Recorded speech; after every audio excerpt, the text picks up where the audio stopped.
Mais faut que tu comprennes que depuis que j'ai l'âge de 16 ans, moi, je me préserve. Vient le temps où je me tente un petit peu d'être célibataire. Un de mes amis me donne le mauvais conseil. Il dit, des fois, il faut essayer pour le savoir. Ouais. Puis il y avait une fille qui me textait beaucoup, puis je la trouvais à mon goût. Et au final, pour la première fois de ma vie, j'ai comme demandé au Saint-Esprit, Dieu, c'est-tu elle? Puis avant même qu'il me réponde, j'ai comme fait ça. J'ai quitté ma position de pasteur de jeunesse. Je me retrouve dans l'Ouest canadien pour me marier avec celle qui a su capter mon attention. Moi, je suis le gars le moins manuel. Mais pour cette fille-là, j'étais prêt à aller travailler en construction. Tout le monde savait que je me plantais. Oui. Tout le monde avait comme un mauvais feeling. Tu sais, moi, je savais que Dieu m'appelait au ministère. Elle voulait rien savoir du ministère. Je me souviendrai toujours, c'est la pire journée de travail de ma vie. Je déteste ma vie à ce moment-là. Puis là, j'ai envie de dire, Dieu, honnêtement, là, je suis tellement tanné. Si c'est pas ça que tu m'appelles à vivre, elle, c'est pas la fille pour moi qui fait en sorte que je perde ma job aujourd'hui. Puis si je perds ma job aujourd'hui, je vais rompre avec elle. T'as besoin d'un signe. Devine quoi, 5 minutes plus tard, le boss m'appelle. Il me dit, hey Sam, viens, je veux te parler. Tu montes là dans le bureau. Je sais. Tu le sais? Je sais. T'es-tu content ou c'est comme... Je suis triste parce que je sais que ça veut dire qu'il faut que je renonce à quelque chose que j'aime.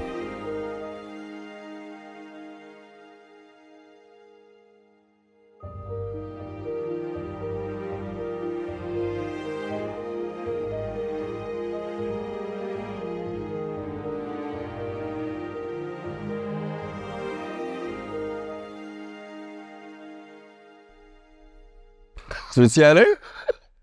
Hey yo, what's up gang? C'est GNT. C'est Manny. All right, gros podcast avec Pasteur Sam. C'était vraiment une conversation enrichissante. C'est quand même long, mais je vous recommande de l'écouter de A à Z jusqu'à la fin parce que... Surtout si t'es célibataire. Ouais, ben ou en couple. C'est vrai, OK, ouais. Non, parce que moi, je suis présentement 6 mois en couple, mais ça m'a vraiment aidé. Ça l'aide, tu sais, il y a un gros témoignage. Vous allez le voir, mais c'est fiancé. Finalement, c'était pas la bonne pour finalement, une couple de mois plus tard, trouver sa femme présentement. Fait que ça, c'était vraiment une grosse histoire. Puis il parle aussi de toutes les erreurs qu'il a faites, puis sa désobéissance quand il le ressentait dans son esprit. Fait que, non, je pense vraiment que ça peut enrichir beaucoup, beaucoup de gens qui écoutent. Là. Podcast relationnel, mettons. Ouais, puis c'était vraiment ça, on était dû pour l'avoir. Le Christian dating, tu sais, nous autres, on s'est connus surtout à travers le Bible study que tu faisais jeudi. On était une gang de jeunes hommes. Jeunes hommes, c'était pas mal. On faisait 1 heure dont on lisait la Bible, 3 heures qu'on parlait de dating. Ouais. Parce que c'est vraiment de quoi qui travaillent les jeunes chrétiens, tu sais, fait que... Puis ça, je pense que Pasteur Sam, il y a des choses intéressantes à dire là-dessus, qui sont peut-être pas ce que tu as le goût d'entendre, mais qui sont quand même la vérité. Puis aussi, pour eux autres qui sont pas chrétiens, parce que c'est pas tout le monde qui sont chrétiens qui écoute, mais je pense que c'est important de mettre l'accent sur une relation que le centre, c'est Jésus, tu sais. Puis je pense qu'on a aussi touché à ce sujet-là.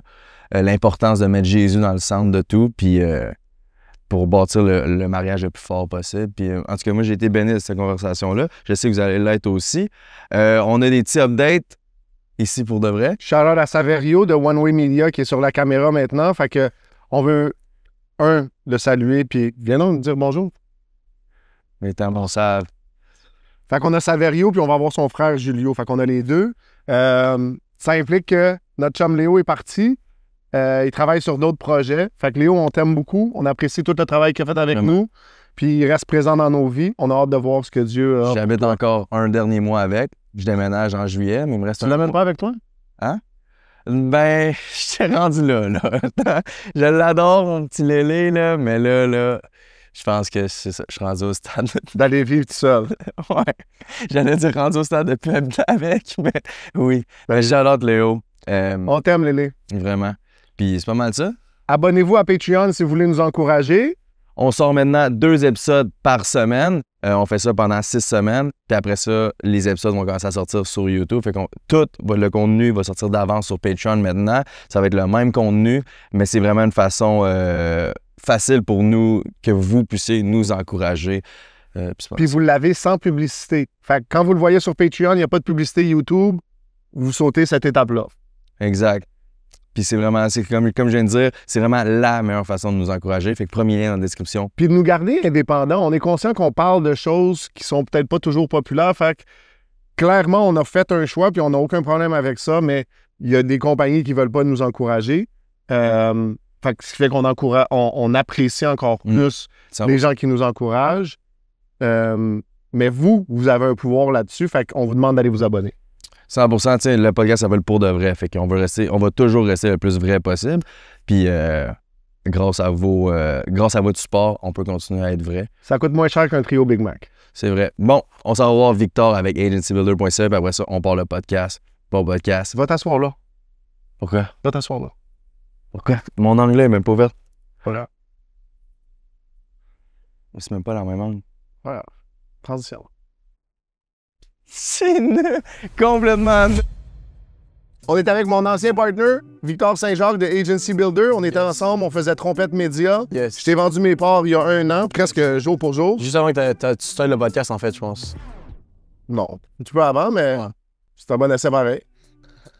Nous autres, le gros problème qu'on avait à l'époque, c'était d'aller chercher des clients qui avaient assez de revenus pour se permettre de se procurer un service comme le nôtre, dans le fond. Parce que si tu te dis, OK, je dépense, mettons, 3 000, 4 000 par mois, par année, on n'est pas loin de 35 50 000 par année. Fait que c'est pas tous les entrepreneurs, c'est pas tous les business qui peuvent faire ça. Ouais. Comment vous avez remédié à ça aujourd'hui? Ouais, puis je me rappelle qu'on avait travaillé maison ensemble, c'était le plus gros problème. Tu sais, c'est comme on allait chercher des clients ici et là, puis des fois ils arrêtaient parce qu'il n'y avait pas le budget pour continuer.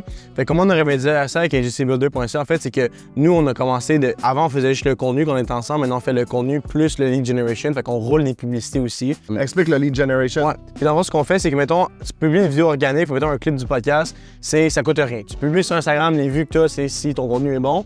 Quand tu fais de la pub maintenant, c'est que tu vas avoir un contenu qui est un petit peu différent. Puis là, ce que tu peux faire, c'est que tu investis de la pub sur Instagram ou sur Facebook. Fait que quand tu vas sponsoriser, c'est ça que tu vois. Puis tu peux diriger les gens vers du trafic. Mettons, ça peut être sur ton site web, ça peut être, tu veux collecter des informations, des données comme courriel, nom de téléphone pour les appeler. Fait qu'il y a plein de choses que tu peux faire. Fait que maintenant, on offre aussi ce service à nos clients.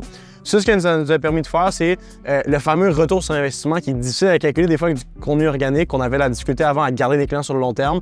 Mais ça, on a réglé ce problème-là parce que les gens vont un direct retour sur investissement en mixant contenu et publicité payante. Maintenant, on était déjà très bon, dans le fond, à faire ce qui était publicité payante parce que moi, dans le fond, mon nouveau partner, lui, ça fait 8 ans qu'il fait ça. Il avait une agence aux États-Unis.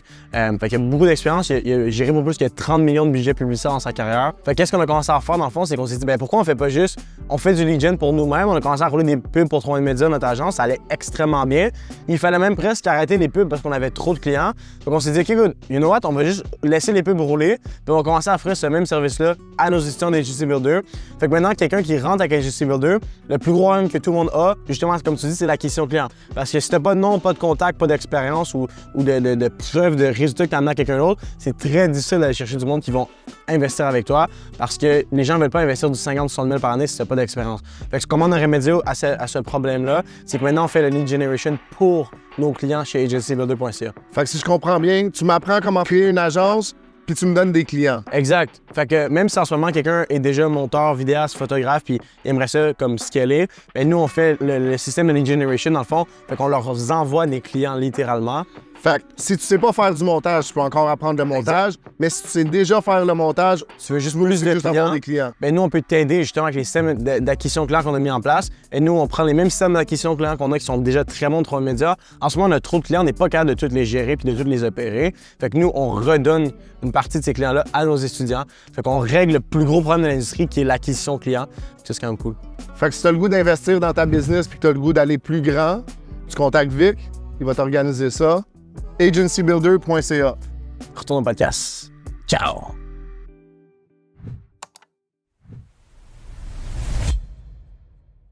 OK, ça part. On est avec Pasteur Sam. Ouais, vraiment excité de ce podcast-là. On a eu la chance de te rencontrer à MCI quand on est venu il y a 3 semaines, 1 mois, genre, environ. 1 mois. 1 mois qu'on est venu te voir, puis tu nous as fait faire le tour de l'église, qui est complètement crazy, dans le random à Granby. C'est complètement... Saint-Alphonse de Granby, dans les banlieues de Granby en plus. Ah, c'est... Je vais montrer 1 ou 2 photos, là, puis c'est les studios de plus d'1 million. Moi, en tant que gars qui fait des vidéos depuis plus de 6-7 ans, je capotais à voir ça, tu sais, comme... on a notre petit setup, mais là, c'est un setup... C'est un beau setup. C'est un setup à 15 000 $. En plus, c'est plus explosable n'importe où. Ouais, on est mobile. Mais en tout cas, fait que bref, c'était vraiment hot. Mais c'est ça, moi, je t'ai rencontré... je t'ai pas rencontré. Là, je t'ai rencontré à MCI, mais je t'ai découvert à l'émission là, que tu m'avais envoyée. Sur Télé-Québec, avec Stéphane Roy. C'est ça son nom? Stéphane Bureau. Stéphane Bureau, c'est ça. Bureau. Patrice Roy et Stéphane Bureau. Stéphane, oui, c'est Ouais. ça. Bureau, c'était vraiment cool de le rencontrer. C'est une époque formidable. C'était vraiment cool. Ils m'ont contacté sur Instagram. Puis au début, honnêtement, j'étais pas sûr que c'était quelque chose que je voulais faire. J'ai même pas répondu au gars. Puis j'étais comme, attends, ça va peut-être être de quoi? Ils vont me piéger, me poser 1000 questions. Puis là, je sais pas comment je... Ils t'ont pas posé 1000 questions, en tout cas. Ça n'a pas été une longue entrevue. Ça n'a là. pas été une très longue entrevue, mais ça s'est super bien passé. Puis ils ont vraiment aimé l'entrevue. Fait que j'étais vraiment content de l'avoir faite. C'est vraiment cool. Mais ça, c'était fou, mais c'est parce que moi, c'était pas pour toi que Manny me l'avait envoyé, c'était à cause de l'autre, je me rappelle plus de son nom. Ça y est? Non, il y a ça y est On qu'on la a... connaissait déjà, fait qu'on l'a invité. Il y avait un autre. Antoine. Antoine, Ouais. oui. Puis là, il m'a envoyé, tu sais, ce serait vraiment cool de le recevoir au podcast, tu sais, savoir, tu sais, où c'est qu'il y en est, tu sais, comme lui, je pense son message, c'était que Dieu accepte même si je suis homosexuel, tu sais. Mhm. Fait que ça aurait été intéressant de l'avoir sur le podcast, mais il nous a jamais répondu. Mais bref. Fait que là, j'écoutais ça, puis là, je suis tombé sur toi dans l'entrevue, puis j'étais comme, il est donc bien cool, ce gars-là, tu sais. Mhm. Fait que j'étais comme. Fait que C'est juste à cause des tatous, j'ai l'impression que. Ben non, mais les tatous, ça donne un style, tu sais. C'est pour le Ça donne un style. Mais aussi la façon que tu parles, puis tu sais, comme. Le thème de l'émission, c'était les influenceurs chrétiens, si je me rappelle bien, ou genre, il me semble que c'était de quoi? Ouais. Dans le fond, moi, sur ma rubrique, on dit tatoué et connecté. Fait que C'est ça. connecté sur les réseaux sociaux, connecté à Dieu aussi, on ne l'oubliera pas. mais vraiment tatoué, c'était quelque chose qui les avait un peu attirés. Puis du fait que je suis moi-même sur les réseaux sociaux, C'est ça, exact. que je partage, ça les interpelle. Quand on te demande ça, pasteur tatoué, on s'en venait puis on en parlait, le clash que ça donne avec la perception que les gens ont des fois.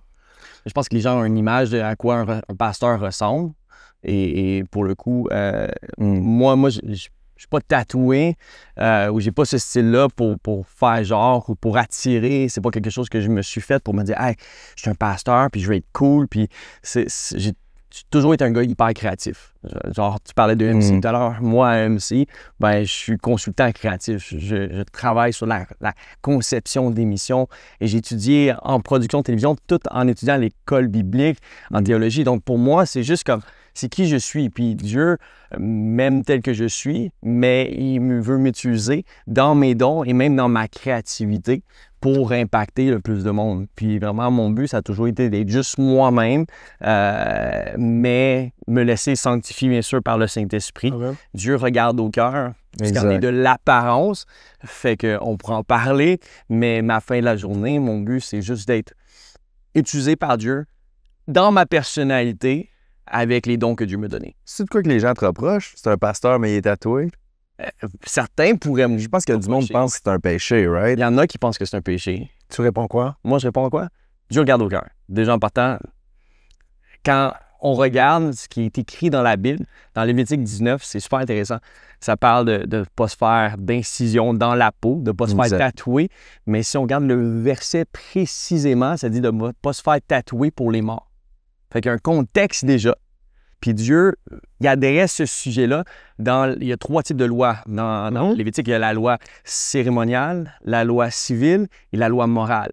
Et donc, ces 3 lois-là sont complètement différentes. Les lois morales, puis après ça, il y a la loi de purification. Donc, il y en a 4. Mais quand on regarde la loi morale, elle est là pour nous, est encore nécessaire pour nous, ça a rapport avec ce qui est péché ou non. Mais le tatouage ne se retrouve pas là.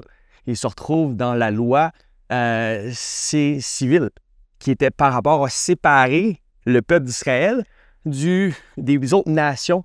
Fait que pourquoi est-ce que Dieu prend le temps d'adresser le fait qu'il se fasse des tatouages pour les morts? C'est que certainement, il est entouré de d'autres nations qui faisaient ça pour les morts. Donc, il y a un contexte, puis il ne faut pas oublier les contextes. Quand on lit la Bible, à la fin de la journée, même dans Ésaïe 44, au verset 3, ça dit « Un écrira sur sa main droite, j'appartiens à Dieu, à l'Éternel. » Amen. Fait que, est-ce qu'on parle d'écrire avec un crayola?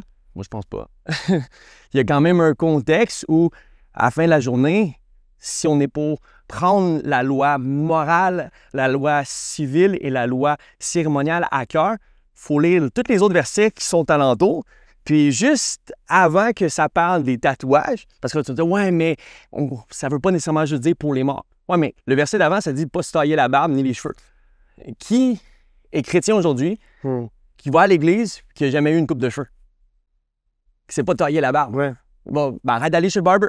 c'était pour prendre ça à cœur, puis Ouais. clasher quelqu'un qui a des tatouages, ben, clash le gars qui va aussi chez le barber.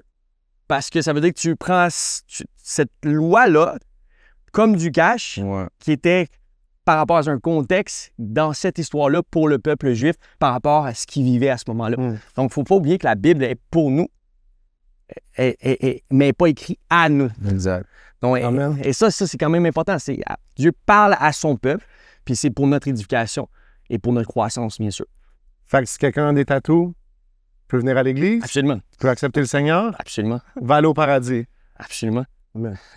Non, mais je pense que c'est important parce que il y a des perceptions comme ça, des gens. Même j'ai des tatous, je pourrais jamais aller à l'église, moi. Non, tu peux venir à l'église. Absolument. J'aime ça nommer ces choses.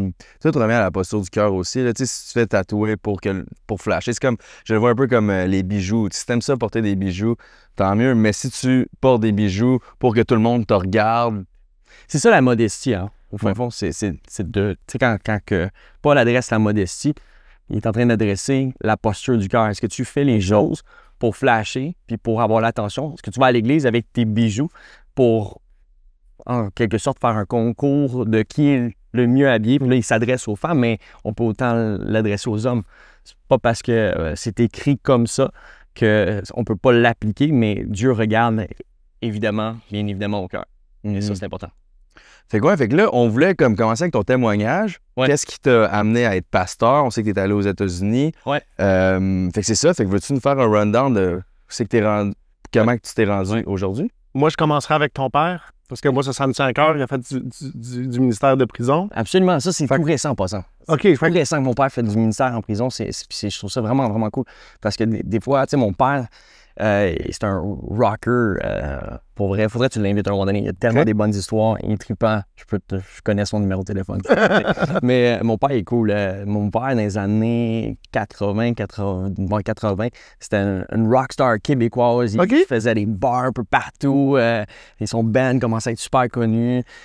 Puis bref, en gros, ils ont même été scoutés par des labels, puis tout.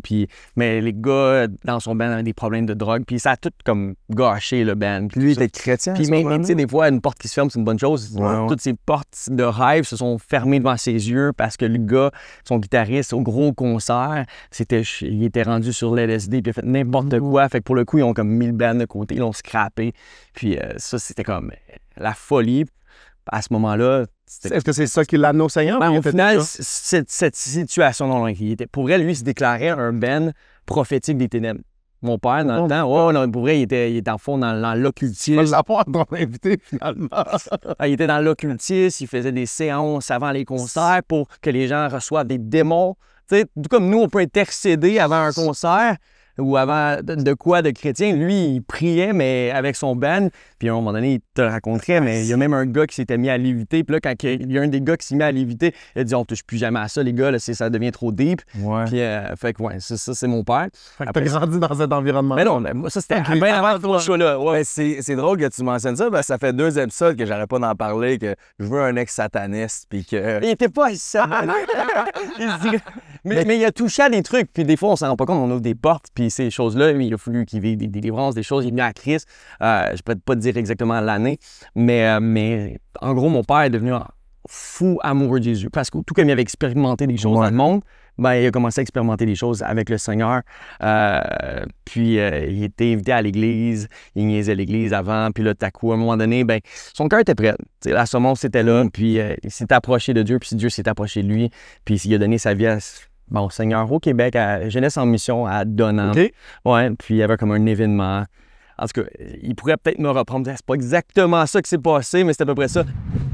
Alright, gang, on va revenir dans l'épisode dans quelques secondes. Mais avant de continuer, on veut remercier tous ceux et celles qui supportent le podcast. Si pour de vrai t'as inspiré ou encouragé, on t'invite à devenir membre aujourd'hui. C'est vos contributions qui nous permettent de continuer à avoir des conversations importantes en restant fidèles à nos valeurs puis à nos principes. Puis en plus, en devenant partenaire, tu vas avoir accès aux épisodes 6 semaines d'avance sans publicité YouTube. Tout ce que tu as à faire, c'est de cliquer dans le lien dans la description. Alright, merci. On en retourne à l'épisode. Mais c'est comment grandir dans une maison comme ça? C'est quoi tes souvenirs Ben, d'enfance maintenant? Écoute, moi, mon père, vu son cheminement, quand je suis venu au monde en 89, mon père était rendu un pasteur. à Saint-Henri, à Montréal. No way. Ouais. Où? Je sais pas. OK. Pour vrai, j'étais pas là. J'étais tout jeune. Ouais. Ouais. Fait que moi, je suis né à Montréal. Je suis né OK. tout près de Saint-Henri. Puis pour le coup, j'ai été élevé dans une famille où mes parents ils servaient le Seigneur ardemment de tout leur cœur, en feu pour Dieu. C'est sûr que t'es élevé dedans. Mais c'est pas parce que t'es élevé dedans que c'est nécessairement qui tu as envie de devenir. Souvent, t'es le petit kid qui est là à chaque réunion. À 5 ans, je me souviens, j'ai donné ma vie au Seigneur parce que mon père parlait, puis il parlait avec puissance, autorité, puis ça m'a interpellé. Je me souviens, en tout cas, je pense avoir le souvenir. Puis mes parents, ils me l'ont partagé, ça. Hey, t'as donné ta vie au Seigneur cette fois-là. Puis j'ai toujours cru en Dieu, moi. Pourquoi? Parce que, on m'élevait selon le chemin que je devais suivre. On parlait de Jésus à la maison. Puis je voyais mon père prêcher Christ non seulement au pupitre, à l'église, mais il vivait Christ à la maison. Je me souviens, mon père, c'est un chanteur, interprète, louange, bref, il a écrit plein de chants connus dans le monde de chrétiens francophones. Puis, pour le coup, j'ai été élevé dans une atmosphère qui était vraiment favorable pour ma foi, mais à un moment donné, vient l'âge de l'indépendance. Fait que oui, j'ai donné ma vie à 5 ans au Seigneur, mais c'est pas pour ça que j'ai envie nécessairement de suivre Dieu comme mes parents. T'sais, on vient tous à vouloir s'individualiser. On pourrait appeler ça de la rébellion. Je n'étais pas rebelle, mais même si j'avais eu des paroles prophétiques, les gens disaient un jour tu vas être comme ton père, parce que forcément je suis dans la première rangée avec mes sœurs, puis on prophétise toi t'es le fils du pasteur, toi aussi un jour tu vas être un homme de Dieu, tu vas être un... moi ça me rentrait littéralement d'une oreille puis ça me sortait de l'autre à ce moment-là. C'était un peu comme ça. Fait que tu t'égares un petit peu? Venu l'adolescence, ouais. À l'adolescence, pour vrai, je pourrais dire que j'ai comme... En fait, c'était pas ça qui me passionnait.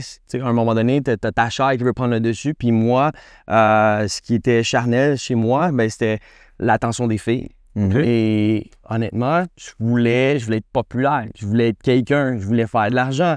Et pour le coup, je voulais pas nécessairement vivre par la foi. Même si j'ai toujours vu Dieu pourvoir, j'avais comme une idée de ce que je voyais par rapport au film, par rapport aussi. Tu vois un jeune qui a comme une BMW, tu te dis, moi aussi, je pourrais avoir une BMW. Mais c'est quoi qui pourrait faire que je pourrais avoir une BMW? Peut-être du marketing relationnel, peut-être ci, peut-être ça. Puis là, je fais, attends 2 minutes. Dans les films, je vois que les avocats ont du cash.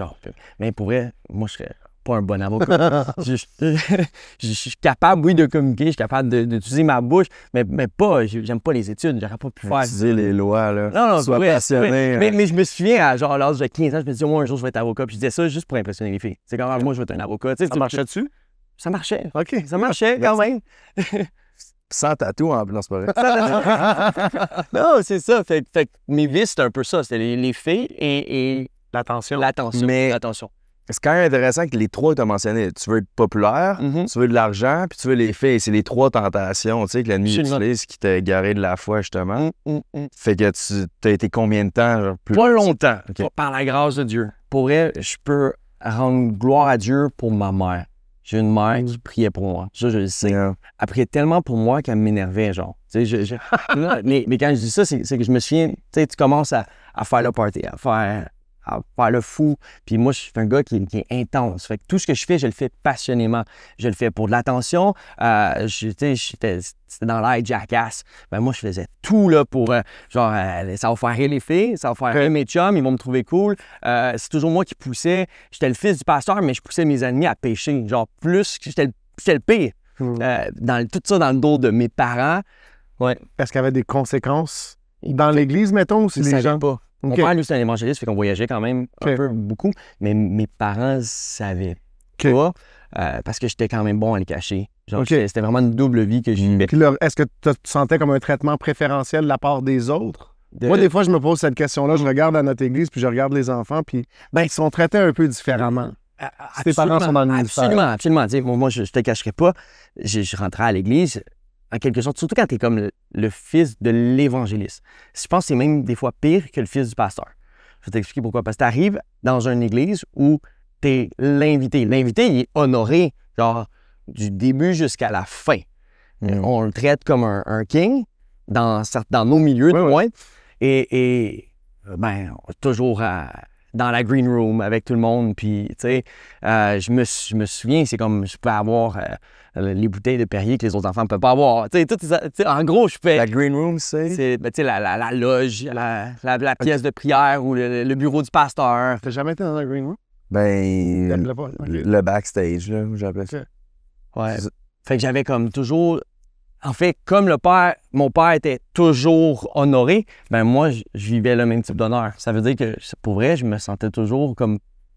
En fait, je pense que ça m'a même poursuivi dans ma jeune vie d'adulte où je me croyais tout permis, genre. Puis Dieu a voulu qu'il brise ça. On pourrait en arriver là, mais Dieu l'a brisé ça. Parce que je peux arriver à un concert chrétien, à une grosse conférence chrétienne, même si mon père n'était pas invité, ben moi, pour vrai, on va se rendre backstage, on s'en fout. Genre, je trouvais toujours une façon de me rendre backstage, même si j'avais pas la passe pour aller backstage, parce que, ben, j'étais élevé comme ça. Fait qu'il savait comment le faire, puis il y avait un sens d'entitlement un petit peu. qui était là. Fait que- trop, tellement. Ok. Comment Dieu a brisé ça? Tu veux qu'on en arrive Non, là? je sais pas, Tu veux qu'on arrive? Pour vrai, on peut en arriver là. Vas-y. Je me suis marié en 2012 avec une femme. OK, je veux qu'on fasse la pause parce que Là, c'est vraiment loin. Ouais, Excuse-moi, oui. Non, mais le fait d'être sorti du Québec, c'était hors de mon cercle où j'étais connu comme le fils de, même après ma conversion solide. Tu sais, à un moment donné, ben, tu passes je dirais, d'un Moïse qui est élevé dans le palais du pharaon à un Moïse dans le désert. Fait que pourquoi t'es parti du Québec? Ben, c'est suite à ma femme. On peut revenir là. Mais je ne veux pas trop faire de zigzag. Mais c'était quoi ta question, la première? C'était. Mettons. Comment que t'es revenu? Comment je suis revenu à la fois? Ouais. Donc, pour vrai, un de mes amis m'a eu à cœur. Particulièrement, c'est un gars d'Ottawa. Il a dit, écoute, je t'aime bien quand tu viens avec ton père à mon église. Faudrait que tu viennes passer des vacances d'été avec nous autres. Puis, ça te tente-tu de venir à un camp de jeunesse? Fait, le camp de jeunesse, c'était à Denôme, dans le coin d'Ottawa. Puis, Ça s'appelle comment? C'était une petite église qui avait organisé un camp avec, dans le fond, les parents de mon ami, puis tout. Puis, eux, ils m'aimaient bien. Puis moi, je m'entendais super bien avec lui parce que ben, c'était le gars que je rencontrais à l'église qui était cool à mes yeux, qui était un peu comme un grand frère. Puis encore aujourd'hui, c'est mon meilleur ami.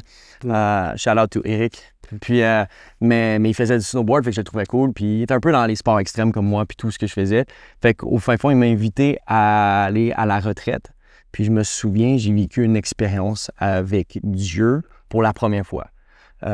Où j'ai été touché de voir d'autres jeunes louer Dieu pour de vrai. Fait que pour moi, c'était comme j'étais fils d'évangéliste, on voyageait d'église en église, puis c'est pas parce qu'on voyageait d'église en église que je vivais une communion avec d'autres jeunes. Fait que de vivre ça pendant une semaine intense, puis de voir que des jeunes étaient vraiment profondément touchés par Dieu, puis ils se donnaient entièrement à Dieu, levaient leurs mains. Moi, j'avais jamais vu ça, des jeunes vraiment, à cette époque-là, vivre des temps d'adoration puis être à genoux pendant 1 heure parce qu'ils vivaient des expériences avec Dieu. Mon meilleur ami était sur le stage, il était supposé jouer de la guitare, puis il s'effondre devant le Seigneur à genoux, puis il ressort de ce moment-là après avoir vu Jésus face à face. Ça m'a donné envie. Je me suis dit, hey, c'est pas juste des choses que genre mon père peut vivre, moi aussi je peux le vivre. Fait que d'être en contact avec d'autres jeunes, ça m'a ouvert à ça. Mais cela dit, à ce moment-là, j'étais accro à la pornographie. J'avais genre 15 ans, puis pendant 1 an et demi, 2 ans, j'étais à fond dans le monde. J'avais un pied dans l'église, j'avais comme envie de m'en sortir, mais en même temps, ma chair, elle aimait ça, puis le retour à l'école du lundi au vendredi, ben il voulait faire le bon Jack. Ouais. Chiche! Ça va bien, man, les stats, ce temps-ci. C'est fou, hein, sur YouTube, même les Reels, Instagram, tout est en train de bump. Shut up. Moi, en plus, il y a Taza Flores qui roule bien, fait que je pense que je suis rendu à l'étape de m'acheter une maison. Ouais, moi aussi, hein. Bon, Jay, t'as fait le bon choix, t'as engagé moi comme courtier hypothécaire. Let's go. Ouais, let's go. Regarde là, Manny est en train de se faire checker sa cote de crédit par toutes les banques. Mais là, vous êtes la 4e banque à faire une enquête de crédit, là. C'est beaucoup, puis ça affecte nos crédits.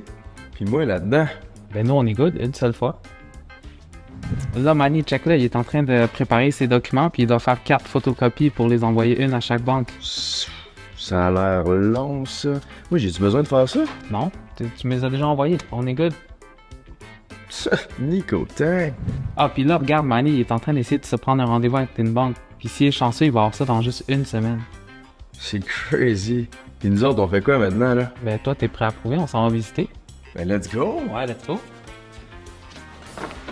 Hey les boys, j'ai eu mon rendez-vous avec la banque. Les boys? Les boys? Manny, t'avais juste à checker avec un courtier hypothécaire. Nicolas.mortgages.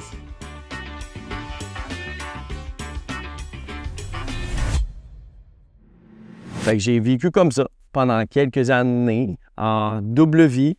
Mais là, à partir de ce moment-là où j'ai été à cette rencontre jeunesse-là, c'est comme si mon cœur était divisé et je me sentais mal. Avant ça, je me sentais pas trop mal. Mais à partir de cette expérience-là, j'ai commencé à me sentir mal.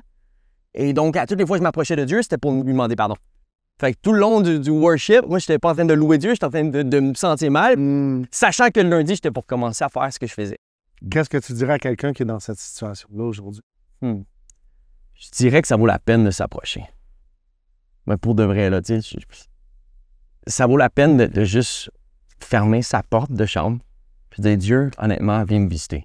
Puis, s'il faut que tu mettes du worship, s'il faut que tu ouvres ta Bible, ne sachant même pas où aller, moi, je pense que tout changement vient d'une bonne expérience avec Dieu. Puis l'expérience qu'on est appelé à vivre avec Dieu n'est pas toujours publique. En fait, Dieu cherche à se révéler intimement à ceux qui l'aiment. Puis c'est pas parce que tu t'es en quelque sorte égaré que Dieu t'attend avec un point ou un doigt qui te pointe le péché. Lui, il veut juste que tu t'approches. Et je pense que des fois, moi, ce qui m'empêchait de m'approcher pour de vrai de Dieu, à ce moment-là, c'est que j'avais une image de Dieu où Dieu était là pour me pointer du doigt. Un Dieu méchant. Pas méchant, Sévère? sévère. Sévère. Comme l'on dire, amen, celle-là, il la laissera pas passer. Au point que je me souviens, pendant ces années-là, mon père, tu sais, il y a des amis dans le ministère, puis il y en avait que je savais qui étaient comme, il y avait le don de prophétie, le don de discernement des esprits ou de don de connaissance. Puis quand il venait à la maison, je m'en rappellerai toujours de un. Ah non, mais avant ça, j'allais m'enfermer dans ma chambre puis je demandais pardon à Dieu pour tous mes péchés. Juste par peur. Tu peux dire, je vivais dans la peur, par peur d'être exposé à table devant mes parents. Puis ça donnait toujours que, genre, mes parents me mettaient juste à côté de Pierre Bermier. Puis j'étais comme, man, j'ai pas envie d'être à côté de lui. J'ai pas envie de le regarder dans les yeux. Il va savoir ce que j'ai fait, genre, hier soir dans ma chambre. Tu sais, c'était. Fait que je vivais un peu cette pression-là quand Dieu, il me regardait avec des yeux d'amour. Puis moi, j'avais l'impression qu'il me regardait un peu. Ben. T'avais peur? Ouais, j'avais peur. Qu'est-ce que tu dis à la personne qui le fait jour après? Tu sais, aujourd'hui, j'ai péché. Tantôt, je m'en vais prier. Puis j'ai un moment avec Dieu. Puis là, je suis rempli. Puis là, je repars. Demain, la même chose se reproduit. Ouais. Tu sais, moi, j'ai plein de gens qui me textent. Le sin, repent cycle, là. Ouais. Ah, je l'ai vécu pendant longtemps avec la masturbation, là. C'était fou. Le soir, tu give in. Le matin, j'étais écœuré. Le soir, tu give in. Mais tout de suite après, man, tu te sens mal. C'est tout de suite après. Même pendant. Ouais. Ah non, mais c'est d'être dans cette période de dualité, c'est pas facile. Pour vrai, je m'en souviens, j'avais entre 15 et 16 ans, par la grâce de Dieu, puis je vais vous expliquer comment j'ai été délivré. C'est vraiment une belle expérience, mais encore, ça sort d'une expérience avec le Saint-Esprit. J'ai pas essayé. Je pense que c'est venu d'un moment où j'ai décidé de m'abandonner, mais ce que je dirais par rapport à cette question-là, c'est honnêtement, l'homme juste tombe cette fois, il se relève. L'homme juste tombe cette fois, il se relève. Le chiffre 7 ici ne veut pas dire 7. Le chiffre 7 représente la perfection de Dieu. Donc, à force de te relever, tu vas atteindre l'état parfait de Christ en toi révélé. Fait que ma question, vu que c'est ça que tu viens de dire, qui est juste? Jésus. Jésus, c'est le seul qui est capable de l'accomplir en nous. Il nous a donné son Esprit Saint. Le Saint-Esprit a un nom. Saint-Esprit. C'est lui qui nous sanctifie. Il porte ce nom-là pour justement accomplir son œuvre. Fait que pas toi qui vas le faire. Toi, tout ce que tu as à faire, c'est approche-toi. C'est pour ça, tantôt, j'ai dit approche-toi. Approche-toi. Puis moi, je pense qu'il faut s'approcher dans l'humilité et dire je suis pas capable. Il faut être assez humble. C'est ça, l'humilité précède la gloire. Fait que tu veux vivre la gloire puis tu veux vivre une victoire, bien, honnêtement, approche-toi tel que tu es. Puis Ne sens pas semblant que tu es plus fort que tu es. Et puis le gars qui dit tu sais pas ce que j'ai fait, pasteur Sam. Il n'y a rien qui est trop gros pour Dieu. On sait ça. On sait. Non, mais c'est. Je pense que c'est important de renforcer. Il n'y a rien qui est trop difficile. En fait, il n'y a rien qui intimide Dieu. Dieu savait déjà que j'étais pour me planter comme ça. C'est ça. Et il savait, même quand il avait déjà déclaré des projets de paix et non de malheur sur ma vie. Moi, j'étais le genre de gars qui, au fin fond, je pense toute ma jeunesse, je savais que Dieu m'appelait à faire des grandes choses. Je savais que j'étais connaissant de l'appel qui était sur ma vie, mais je voulais pas la vivre parce que je savais que si j'étais pour rentrer dedans, ça me demandait d'abandonner toutes ces choses-là. Mais il y avait une partie de moi au fin fond, parce qu'on périt par faute de connaissance, par faute de vision. J'avais quand même une vision qui venait de Dieu, qui avait été inculquée, qui avait été partagée à mon cœur, et il y a une partie de moi qui avait vraiment envie de le vivre. Je voulais pas le vivre tout de suite, mais je voulais quand même pas passer à côté de ces projets-là, parce que j'avais vu la bonté de Dieu agir quand même dans la vie de mes parents. Le gars qui est jamais allé à l'église, mais qui se reconnaît dans ce que tu viens de dire là, est-ce que Dieu peut mettre quelque chose dans son cœur, même s'il n'est jamais allé à l'église? C'est le Saint-Esprit qui donne des convictions. Le simple fait que quelqu'un se retrouve à l'église, c'est le fait que cette personne-là a été attirée par nul autre que le Saint-Esprit. C'est le Saint-Esprit qui a des chemins tout tracés pour nous. Il nous a prédestinés à le connaître. Et je crois qu'on a le choix d'être prédestiné. Si je peux le dire comme ça, si je veux pas trop être complexe, ça aujourd'hui, là, je veux pas, ça peut devenir très complexe, mais on fait le choix de s'approcher de lui, mais si on s'approche de lui, Dieu s'approche de nous. Puis je veux pas... Ouais. Ah, vas-y. J'allais juste dire, l'homme juste tombe cette fois et se relève, mais l'homme méchant tombe et ne se relève pas. Fait que tu t'es planté hier, ça fait pas de toi quelqu'un de méchant, de quelqu'un qui est pas regardé ou vu par la bonté de Dieu. L'important, c'est que tu te relèves. Puis moi, je crois dans le processus où, à force de se relever, ben, l'envie de se relever et de rester debout vient du Saint-Esprit. Notre pasteur dit, il a dit ça une fois, puis c'est resté avec moi, mais il dit, si tu combats avec le péché, continue de combattre. Parce que celui qui ne combat pas, c'est celui qui s'est abandonné au péché. Il faut résister. Exactement. Soumets-toi à Dieu, résiste au diable et il fuira loin de toi. Donc, tu veux qu'il fuit, à un moment donné, ben, ça vient par ta résistance. Mais une résistance, c'est pas quelque chose qui ça veut dire qu'il y a un effort à mettre. Et l'effort, on la met en faisant des actes spirituels, je crois. Puis je veux pas aller trop loin de ton témoignage, mais parce que tu as dit comme pour venir à Dieu, il fallait que tu délaisses des choses, right? Que ta chair veut. Moi, il y a beaucoup de jeunes qui m'écoutent de mon passé, right? Puis je ressens beaucoup, puis je te côtoyé beaucoup de jeunes aussi qui viennent à la fois. Puis souvent, parce qu'on parlait de péché sexuel, mettons, tu ne veux pas savoir ce que j'ai fait dans ma chambre, souvent, c'est ça, ils sont pas prêts à délaisser le fait de ne plus pouvoir faire le sexe avant le mariage. Puis moi, j'en parlais à Manny, je disais, je suis sûr que, je sais pas si mes stats sont bonnes, mais je suis sûr que la moitié du monde, des jeunes gars, jeunes filles, je sais pas, je suis pas une fille, fait que Les statistiques sont rendues assez hautes. Mais je pense que la moitié des gars qui sont intéressés de venir à l'église, de venir à Jésus, ne viennent pas à cause qu'ils veulent continuer dans leur péché sexuel. Puis t'aurais quoi à dire à comme quelqu'un qui se retrouve là, qui est comme, je veux venir, mais j'aime ça coucher avec whatever qui, ou genre, ou j'aime ça pouvoir faire ce que je veux quand je veux, puis être libre sexuellement, tu sais. Je lui dirais que le désir qu'il cherche en quelque sorte à avoir avant de venir à l'église, vont dire, ah ben regarde, j'irai quand j'aurai envie de changer cet état-là de ma vie, et il l'aura pas. Parce que ce désir-là vient seulement du Saint-Esprit. Donc, c'est pourquoi? Parce que c'est notre nature à nous, elle a envie de pécher, puis j'ai envie de dire, cette personne-là est normale, genre. C'est sans Christ, ce désir-là est à 100% genre normal. 100%. Mais qui viennent goûter à Dieu en quelque sorte. Puis c'est en goûtant à quelque chose de bon, tu n'as plus envie de goûter à quelque chose de mauvais. C'est comme si je te fais goûter genre le meilleur hamburger au monde. T'as plus le goût de manger le T'auras plus cheeseburger du McDo. Exactement. Ouais. Tu as goûté à quelque chose de céleste. Puis la Bible dit goûte et vois combien Dieu est bon. Ben, faut que tu goûtes à quelque chose de meilleur pour réaliser que ce que tu pensais qui était bon pour toi, ça ne l'est réellement pas. Fait que moi, je dirais, ben, man, regarde, je sais que tu as encore ces envies-là. Ouais, rassurer, c'est normal, mais honnêtement, viens pas à Dieu avec l'idée d'être changé, parce qu'on met tellement de réflexion sur le changement. Mais le changement vient tout simplement d'une relation avec Dieu. Exact. Fait que focalisons un petit peu plus sur Jésus à place de focaliser à prêcher ce qui est moral. Si on prêche Christ, les gens vont avoir une conviction du Saint-Esprit, puis ce qui était dur pour eux à renoncer, ben ça va être facile parce que Dieu va avoir littéralement changé l'état de leur cœur. Mais c'est pas à nous. C'est pour ça que tantôt je parlais du changement. C'est pas nous qui changeons, c'est Christ qui nous change. C'est ça, exact.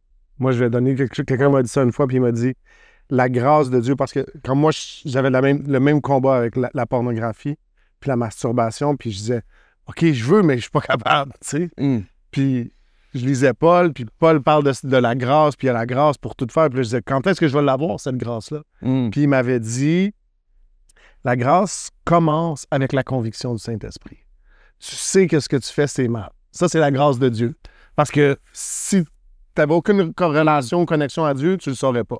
Puis après ça, petit à petit, il va t'amener de ce point-là où tu sais que c'est mal, mais tu n'as aucune capacité de ne pas le faire, au point où tu vas arriver, puis cette chose-là dont tu étais esclave te dégoûte, puis tu ne voudrais même pas t'en approcher. Ça, c'est comme s'il y a un spectre de grâce. C'est comme ça qu'il me l'expliquait, puis ça m'avait beaucoup aidé. Puis on est tous en processus. Ça, la Bible nous dit, on est en processus de sanctification. Donc, si tu es en processus, écoute, tu as envie d'aller à l'église, tu n'es pas sûr de vouloir abandonner ces choses-là. Moi, j'étais allé à l'église longtemps avant d'avoir voulu abandonner ces choses-là. J'étais prête. Je me sentais mal pendant le moment où je levais les mains. Je priais, Dieu, pardonne-moi. Mais c'est pas pour ça que le même soir, je faisais pas une connerie. Ouais. Et moi, juste pour en venir à mon témoignage, moi, j'ai eu une délivrance, mais ma délivrance, elle a été instantanée. Puis c'est quand même hot. Ça définit pour moi, genre, le vrai moment où je me suis abandonné par rapport à mon témoignage à Dieu. À l'âge de 16 ans, j'étais allé à une autre conférence, encore avec le même ami. Puis ce coup-ci, j'avais ma petite copine. Je l'ai dit ma petite copine parce que c'était pas ma vraie copine, celle que j'étais pour marier. Mais ça, t'avais une deuxième copine. Non, non, Puis il n'y avait toujours pas de tatou à ça. toujours pas. My God. J'ai tout fait dans le Seigneur. Ouais. Non. Puis je me fais que j'étais à cette conférence-là. On était à Fresh Wind à Toronto.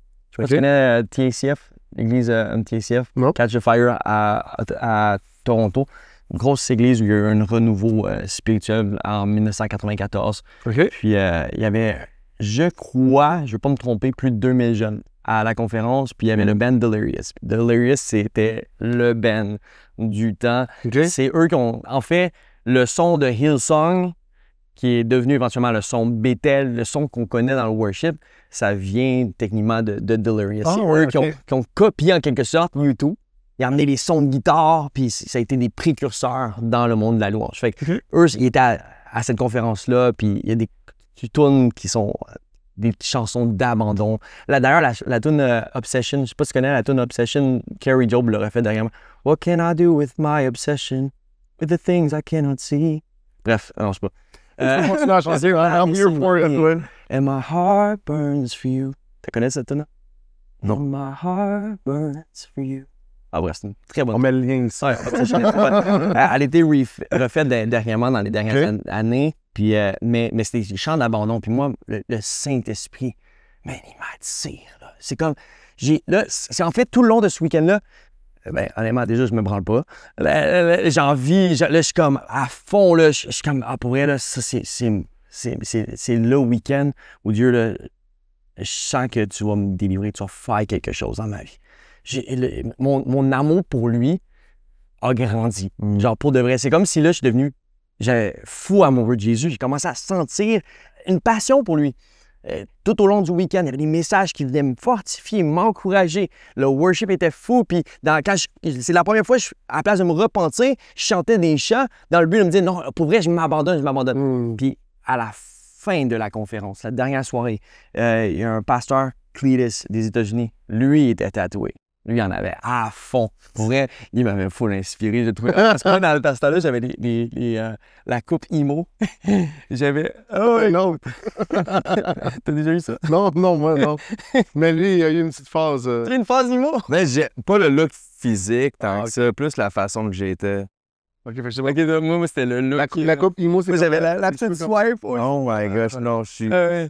Gloire à Jésus de jamais m'avoir. Tu vas nous en faire la photo, on va la mettre. J'écoutais du Under Oath. Je sais pas si tu connais Under Oath. Non. Après, c'était un band Screamo, chrétien, bref. Mais ça me fait penser... Ouais, Screamo, c'est comme du hardcore, OK. mais ça gueule.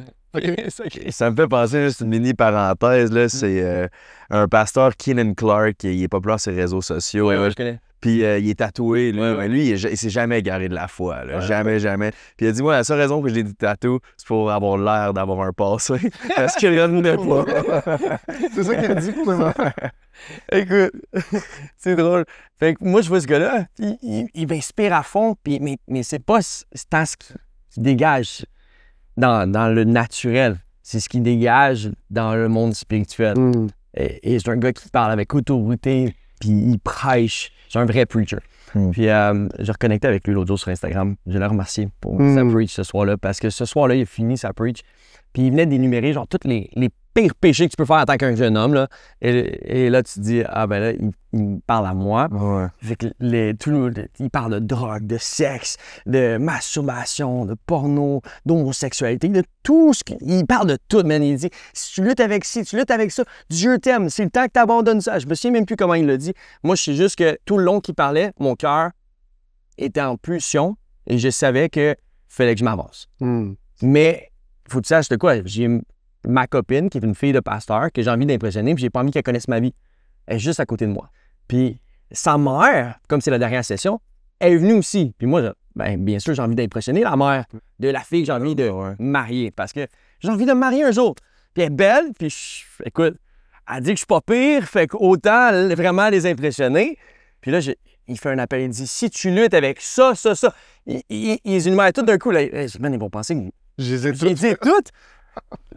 J'ai été le premier, pour vrai, je te le dis, à sprinter en avant. Mm. C'est même pas moi qui avait l'envie. Je sens que j'étais poussé, incapable de résister à l'appel. Je me suis avancé, puis j'étais comme, je m'abandonne.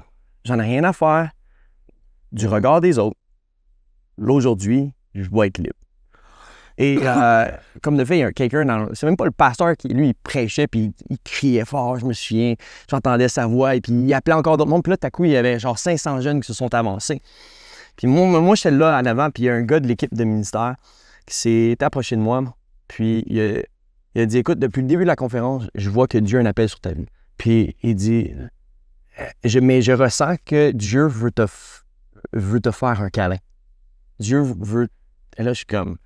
Je trouvais ça bizarre. Pour vrai, je me souviens, j'entends Dieu me faire un câlin. Il dit tu me donnes-tu la permission de te faire un câlin?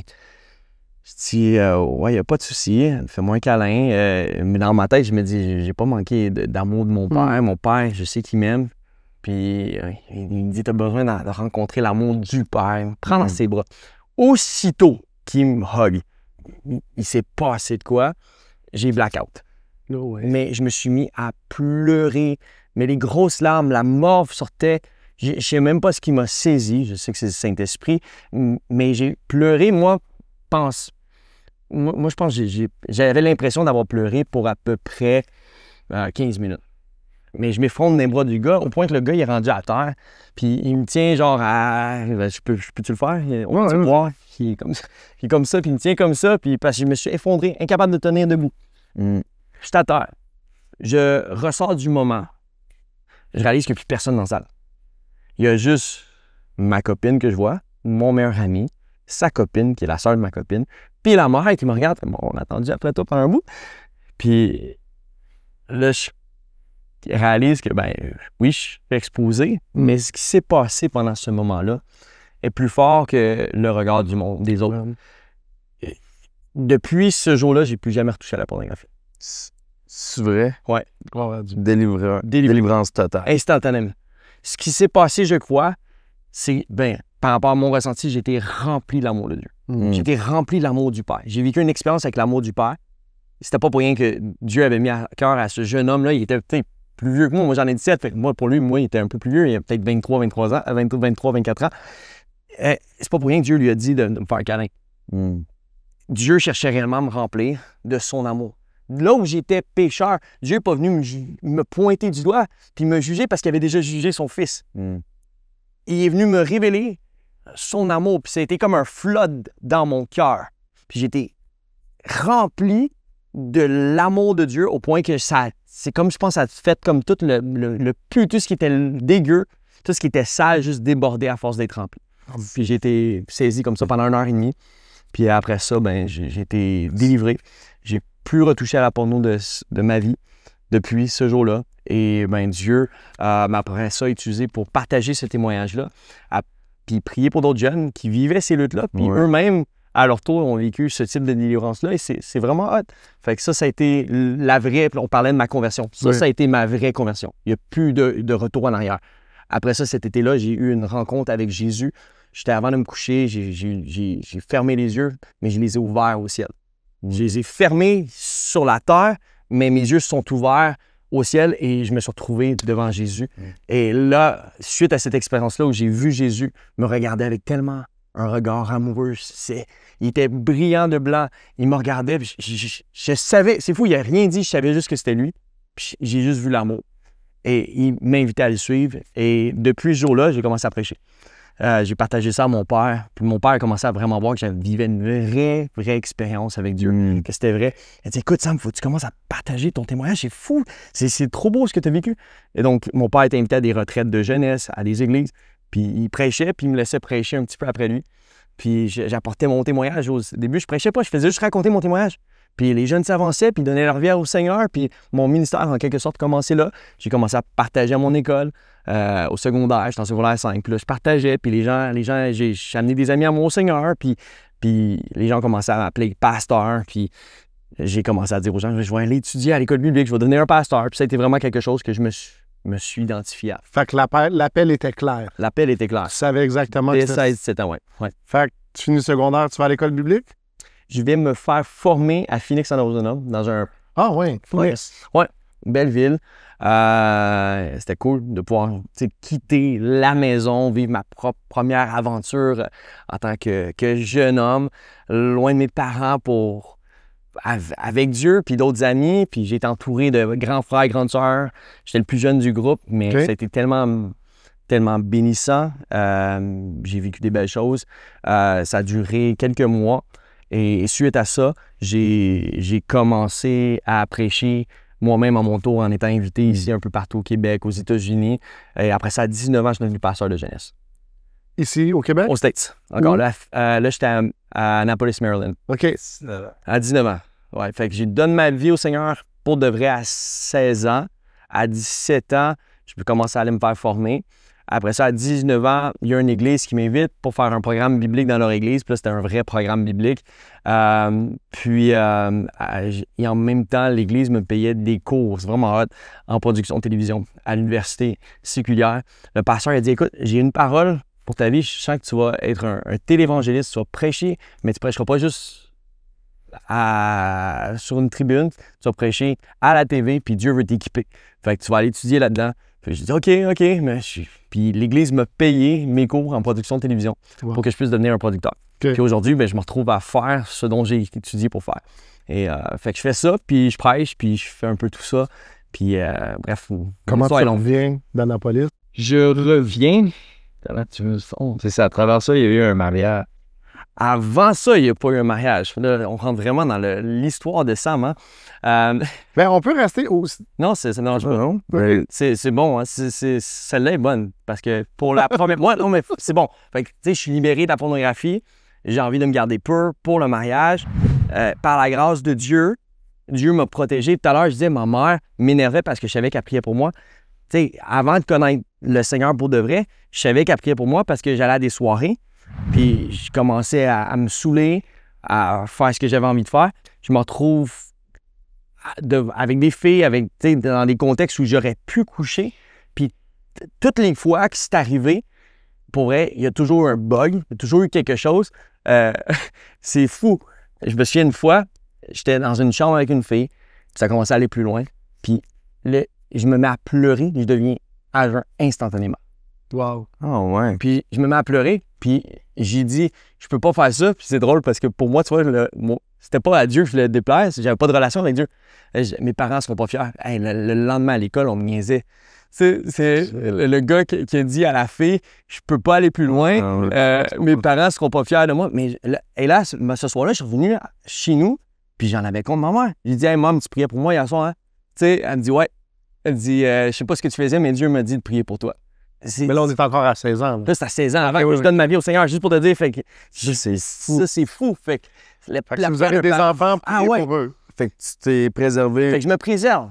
Fait que par la grâce de Dieu, même pendant le temps où j'aurais pu, Ouais. puis j'avais un peu l'envie, pour vrai, c'est comme s'il y avait toujours de quoi qui faisait que ça me bloquait. J'avais un sentiment de dégoût, je devenais à jeun, il y avait des choses qui faisaient que j'ai pas envie. C'est comme, OK, c'est comme si tu décris un enfant selon le chemin qu'il doit suivre, et quand il sera vieux, il s'en départera pas. J'avais entendu ces choses-là. Puis il y avait une partie de moi qui était en quelque sorte tiraillée, comme je disais, pendant cette période-là. Puis Dieu gagnait tout le temps. Fait que gloire à Dieu, il gagne tout le temps. Puis, fait que Dieu me préserve. Puis, à l'âge de 21 ans, j'ai rencontré une fille. Mais il faut que tu comprennes que depuis que j'ai l'âge de 16 ans, moi, je me préserve, puis je garde mon cœur. Puis mon but, c'est d'arriver dans le mariage vraiment ayant donné mon cœur juste à une fille, puis à la bonne. Surtout à la bonne. C'est pas juste de donner sa sexualité, mais c'est de donner son cœur à la bonne. Tu sais, puis fait que j'ai toujours eu le réflexe de demander la question au Saint-Esprit quand je rencontrais quelqu'un. C'est-tu la bonne? C'est-tu elle? La fille, elle peut être la plus belle pour moi à ce moment-là. Puis si j'entendais le non, même si ça m'intéressait, j'avais assez de contrôle de soi pour dire, écoute, dans mon cœur, je ressens rien pour toi. Je me donnerai même pas à ça. Même si tu me cherches ou tu cherches plus, la porte est fermée. Okay. Je faisais confiance à la voix du Saint-Esprit, puis je me donnais à personne. Puis c'est comme si je rencontrais quelqu'un. Non, OK, je regardais à gauche. Je regardais non, je regardais ailleurs. Puis moi, mes yeux étaient focalisés sur Jésus. Même si je priais pour ça, c'était pas quelque chose que je voulais nécessairement nourrir. Vient le temps où je me tente un petit peu d'être célibataire. J'attends de 16 à... de 16, du moment où je me donne vraiment ma vie au Seigneur, de 16 à 21 ans. C'est quand même quelques années où j'attends. Puis il y a un temps où un peu de manque de patience, d'impatience. Puis un de mes amis me donne le mauvais conseil. Puis des fois, il y a des gens qui peuvent te donner des conseils, puis il y en a d'autres qui ne devraient pas te donner des conseils. Il faut toujours écouter le conseil de la personne. Prends le conseil d'une personne qui vit quelque chose de plus que toi. Genre, si sa vie n'est pas celle que tu as envie d'avoir, tu ne devrais pas nécessairement écouter son conseil. Prends pas de conseil financier de quelqu'un qui n'a pas une sœur. Exactement. Puis ce gars-là, il n'y avait pas de blonde. Puis honnêtement, c'était la galère dans sa vie amoureuse. Puis c'était un pasteur avec moi dans l'église, mais il arrivait, c'était le plus vieux du groupe de jeunes adultes qui réussissait pas dans sa vie amoureuse. Puis lui, en quelque sorte, il était un petit peu jaloux. Il me l'a dit. Il dit, j'étais un petit peu jaloux, Sam, des filles qui t'entourent. T'as plein de filles qui sont belles alentour de toi, puis tu leur donnes pas d'intérêt du tout. Mais eux, clairement, sont intéressés. Peut-être qu'il va falloir, puis il me dit ça, il dit, peut-être qu'il va falloir que tu essayes pour voir si c'est ça, à la place de juste te dire, mais Dieu va me le révéler. Il dit, des fois, il faut essayer pour le savoir. Je sais pas pourquoi. L'ennemi l'a utilisé, cette symbole-là. Il faut essayer pour le savoir. Puis là, on parle même pas de sexualité. Juste de livrer mon cœur. Rentrer en relation. À rentrer à la relation. On essaie-tu de voir si genre, ça clique. Mais le cœur s'attache dans ce temps-là. Ouais. Puis il y avait une fille au Canada qui me textait beaucoup. Puis je la trouvais à mon goût. Puis pour le coup, j'ai commencé à vraiment Développer des sentiments. développer des sentiments, me donner à cette relation. Et au final, pour la première fois de ma vie, j'ai comme demandé au Saint-Esprit, Dieu, c'est-tu elle? Puis avant même qu'il me réponde, j'ai comme fait ça. C'est comme si, peu importe ce que Dieu était pour me dire, je voulais pas vraiment avoir la réponse, j'avais envie de tester. Et j'ai testé. Je suis déménagé dans l'Ouest canadien. Fait que je quitte les States pour cette fille-là. Au final, j'ai même pas mes études de fini. Dieu va l'utiliser parce que toute chose concourt au bien de ceux qui aiment Dieu. Tu sais, même quand on fait des erreurs, quand ton cœur se repent, quand ton cœur a envie de se réaligner avec le bon chemin, mais Dieu va te ramener à la bonne place. Fait que moi, cette fille-là fait en sorte que je me déracine de là où j'ai commencé mes études. Là, ça fait quand même une couple d'années que je suis là, mais je finis pas. Je me retrouve dans l'Ouest canadien, au BC, puis à Vancouver. Est-ce que tu as une autre position de pasteur ou si tu as quitté puis tu Là, j'ai quitté ma position de pasteur de jeunesse pour me marier avec celle qui a su capter mon attention. C'était quoi ton plan de travail, mettons? Amen. C'est fou. Moi, je suis le gars le moins manuel. Mais pour cette fille-là, j'étais prêt à aller travailler en construction.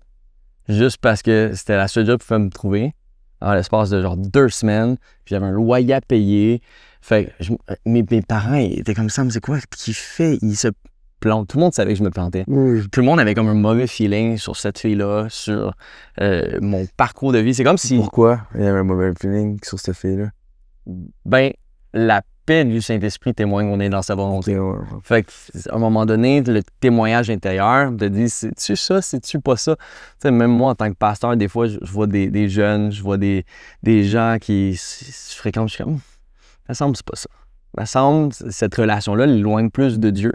La relation que tu es supposé aller dedans est supposée de te rapprocher de Dieu. Est-ce que tu interviens dans des situations comme ça, en tant que pasteur? Moi, oui, quand même. Je me gêne pas.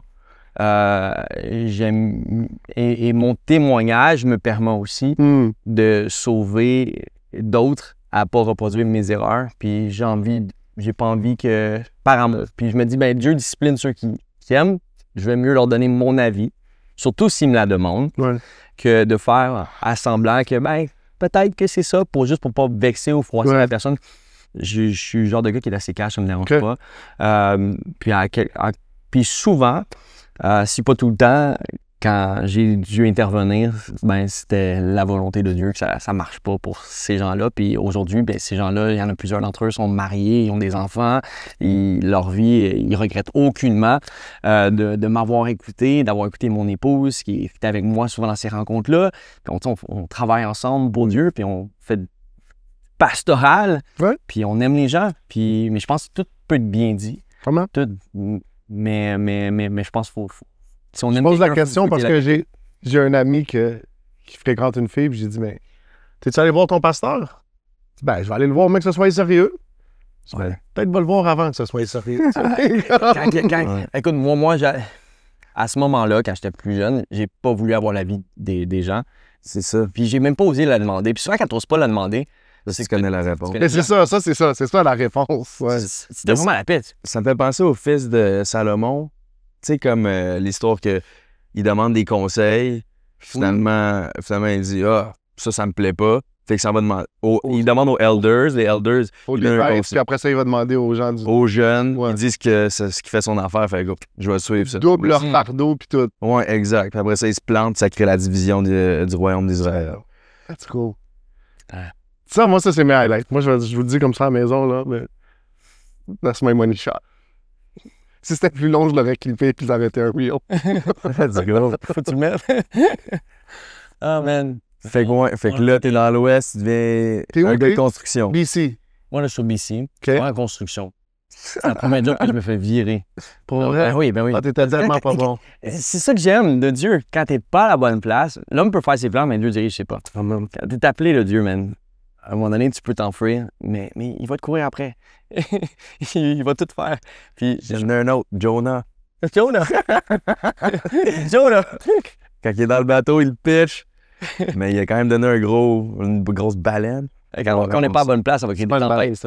C'est un poisson, un gros poisson. C'est un de mes arguments préférés. OK, pour le ramasser. En fait, le pire dans ces histoires-là, on peut blâmer le diable. Ah, mais pourquoi je vis une tempête? C'est le diable qui me l'envoie. Non, c'est toi qui l'as créé, ta tempête, man. Je suis content que tu aies dit ça. J'ai eu une conversation en fin de semaine avec quelqu'un. Mm. Puis là, il me disait, c'est tout le diable. Et ta chair est où là-dedans? Non. Puis il dit, oui, mais spirituellement, c'est arrivé avant. Le diable peut juste venir te tenter là où ta chair est déjà active. Fait que à la fin de la journée, man, t'aimes mourir ta chair. Puis il y a des gros combats que tu blâmais le diable pour qui vont vite fait arrêter. Comme là. Fait que je me retrouve aux States. Non, pas aux States. BC, congédié. Ouais.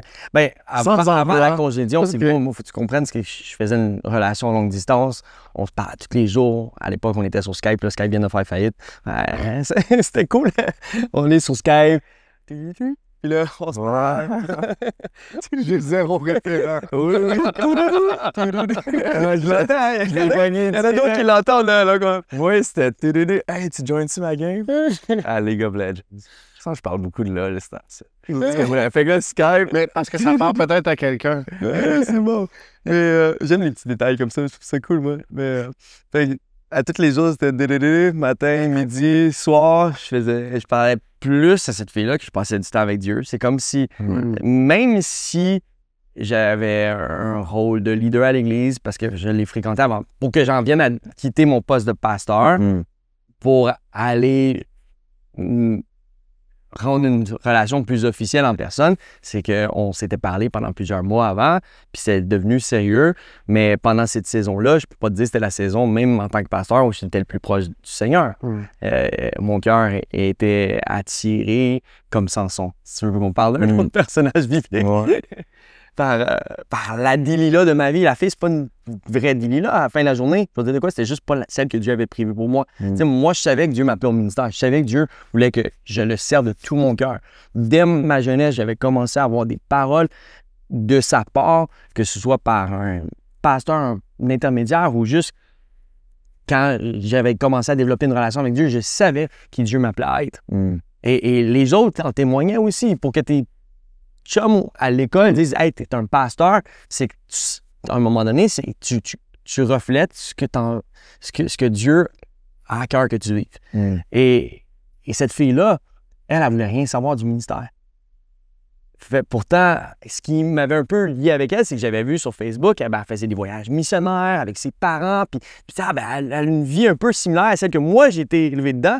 Alors forcément, on a des atomes crochus, ça va connecter, on va se marier ensemble, puis on va servir Dieu. Ça reste quelque chose que j'ai envie de vivre. Je veux pas m'éloigner de Dieu. Mais c'est pas parce que tu n'as pas envie de t'éloigner de Dieu, tu n'es pas dans une situation qui va t'éloigner de Dieu. L'ennemi est rusé, puis il sait comment se faufiler dans ta vie, puis t'attirer par des choses bonnes. L'ennemi t'attirera jamais par quelque chose qui va être apparent, qui va être apparent, qui va être mauvais d'apparence. Qui va être clairement exactement. Il va t'attirer par quelque chose qui est bon, qui peut te sembler même comme le plan de Dieu. Puis le bon est l'ennemi du meilleur. Puis moi, j'ai envie de dire, à ce moment-là, je vivais quelque chose de bon, mais c'était pas le plan de Dieu, c'était pas la volonté de Dieu qui était bonne, agréable et parfaite pour ma vie.